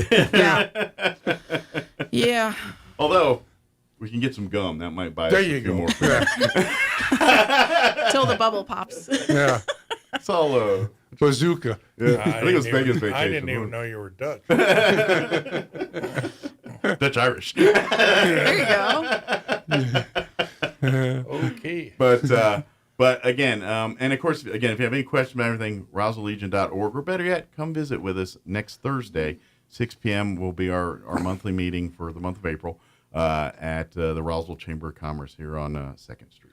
And the auxiliary has started up again doing our project nights. Yeah, every Thursday. So tomorrow night we will be meeting at the chamber. Yeah, 5:30, right? Yeah, 5:30 is bring your own meal, and then about 6 o'clock we break out the scissors and the glue and sewing machines. That way you don't accidentally have your fingers stuck together while you're trying to eat your sandwich. Yeah, that'd be kind of awkward. Yep. That's what happens. And I when don't know work at anything Blue. about sewing, so you don't have to be super crafty. We got projects for everybody. It's kind of an assembly line. It is. Where, you're good at cutting. All right, you're going to cutting stuff. You're good at sewing. You're sewing stuff. You're good at stuffing. You're stuffing stuff. Yeah, and like many people in Roswell, we're hoping to gear up for not only Farmers Market, which is coming up, but the Reno Air Races. Yeah, we got a lot to get. We got we got a figured- lot of events coming up to put our party dress on for here. So we're prepping for that here. Yes, we will be back here right after UFO Festival when they start the Farmers Market downtown. We'll be back there, and of course, we're going to be out and about during the National Championship Air Races here in September. Right. Which that's September. It's like around the 10th. It's the Wednesday 10th through to the the 14th. Sunday. Yeah, it's that Wednesday through the Sunday there in February or in September. Yep. September. But be warned, you're going to notice a bunch of activity in May. Mm-hmm. Because that time, every single pilot that competes in air racing has to get certified on the track. There's going to be hundreds of pilots all coming in. So it's going to be like a dress rehearsal a little bit in May. Yeah. For some of this stuff. So how many people are they expecting in September? I don't like. I've heard numbers around 50,000. 50. Okay. That's so we're gonna double. Okay. Yeah, that's kind of for this first one. They're expecting numbers around 50,000. Okay. We'll see.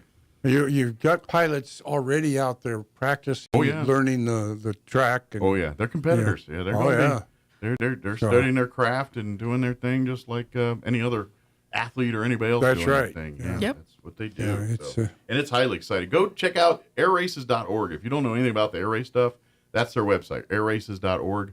You can see everything, the different classes of the different planes, because they basically go from everything from like a run with your brung type mindset, to more NASCAR, where every plane has the exact same specs.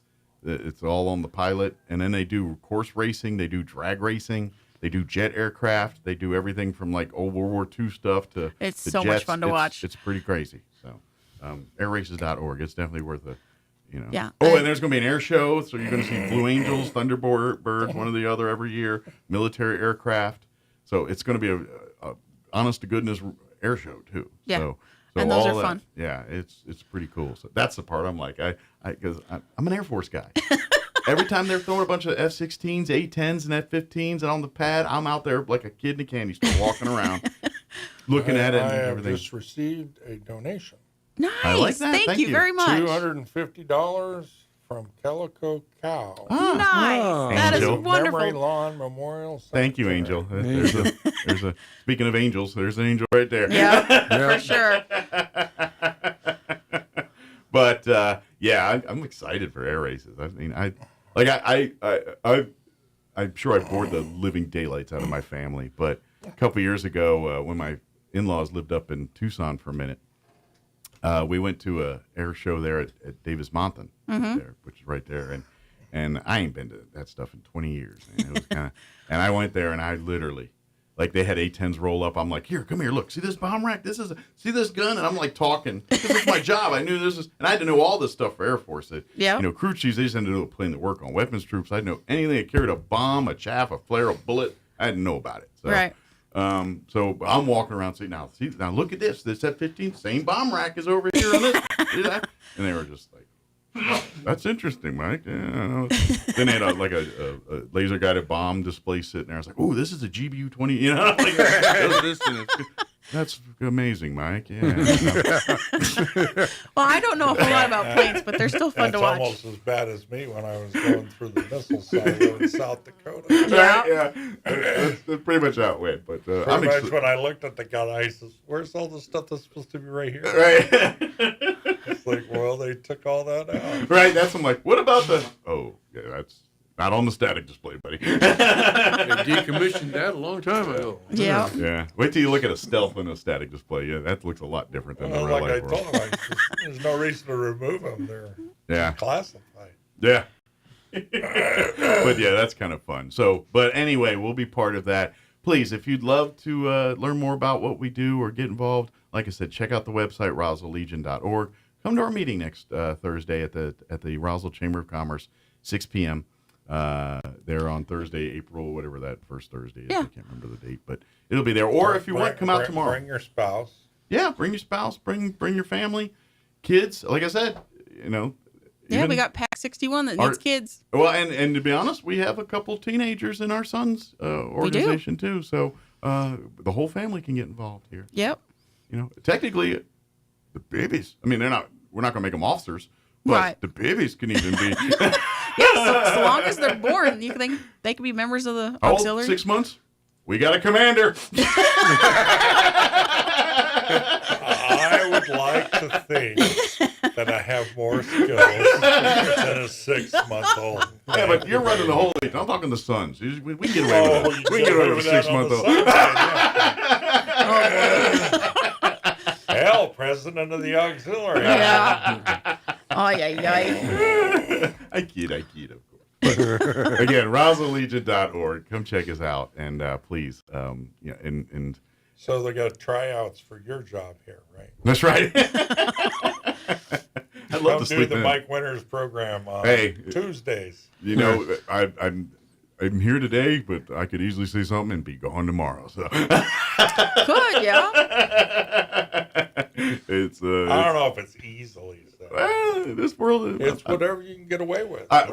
I've cemented myself to make myself kind of valuable, so that does. Hey, help. there you go. That does help. That's important. But even though I could burn a bridge pretty easily, I say the one wrong thing and bye bye Sally. So, but anyway.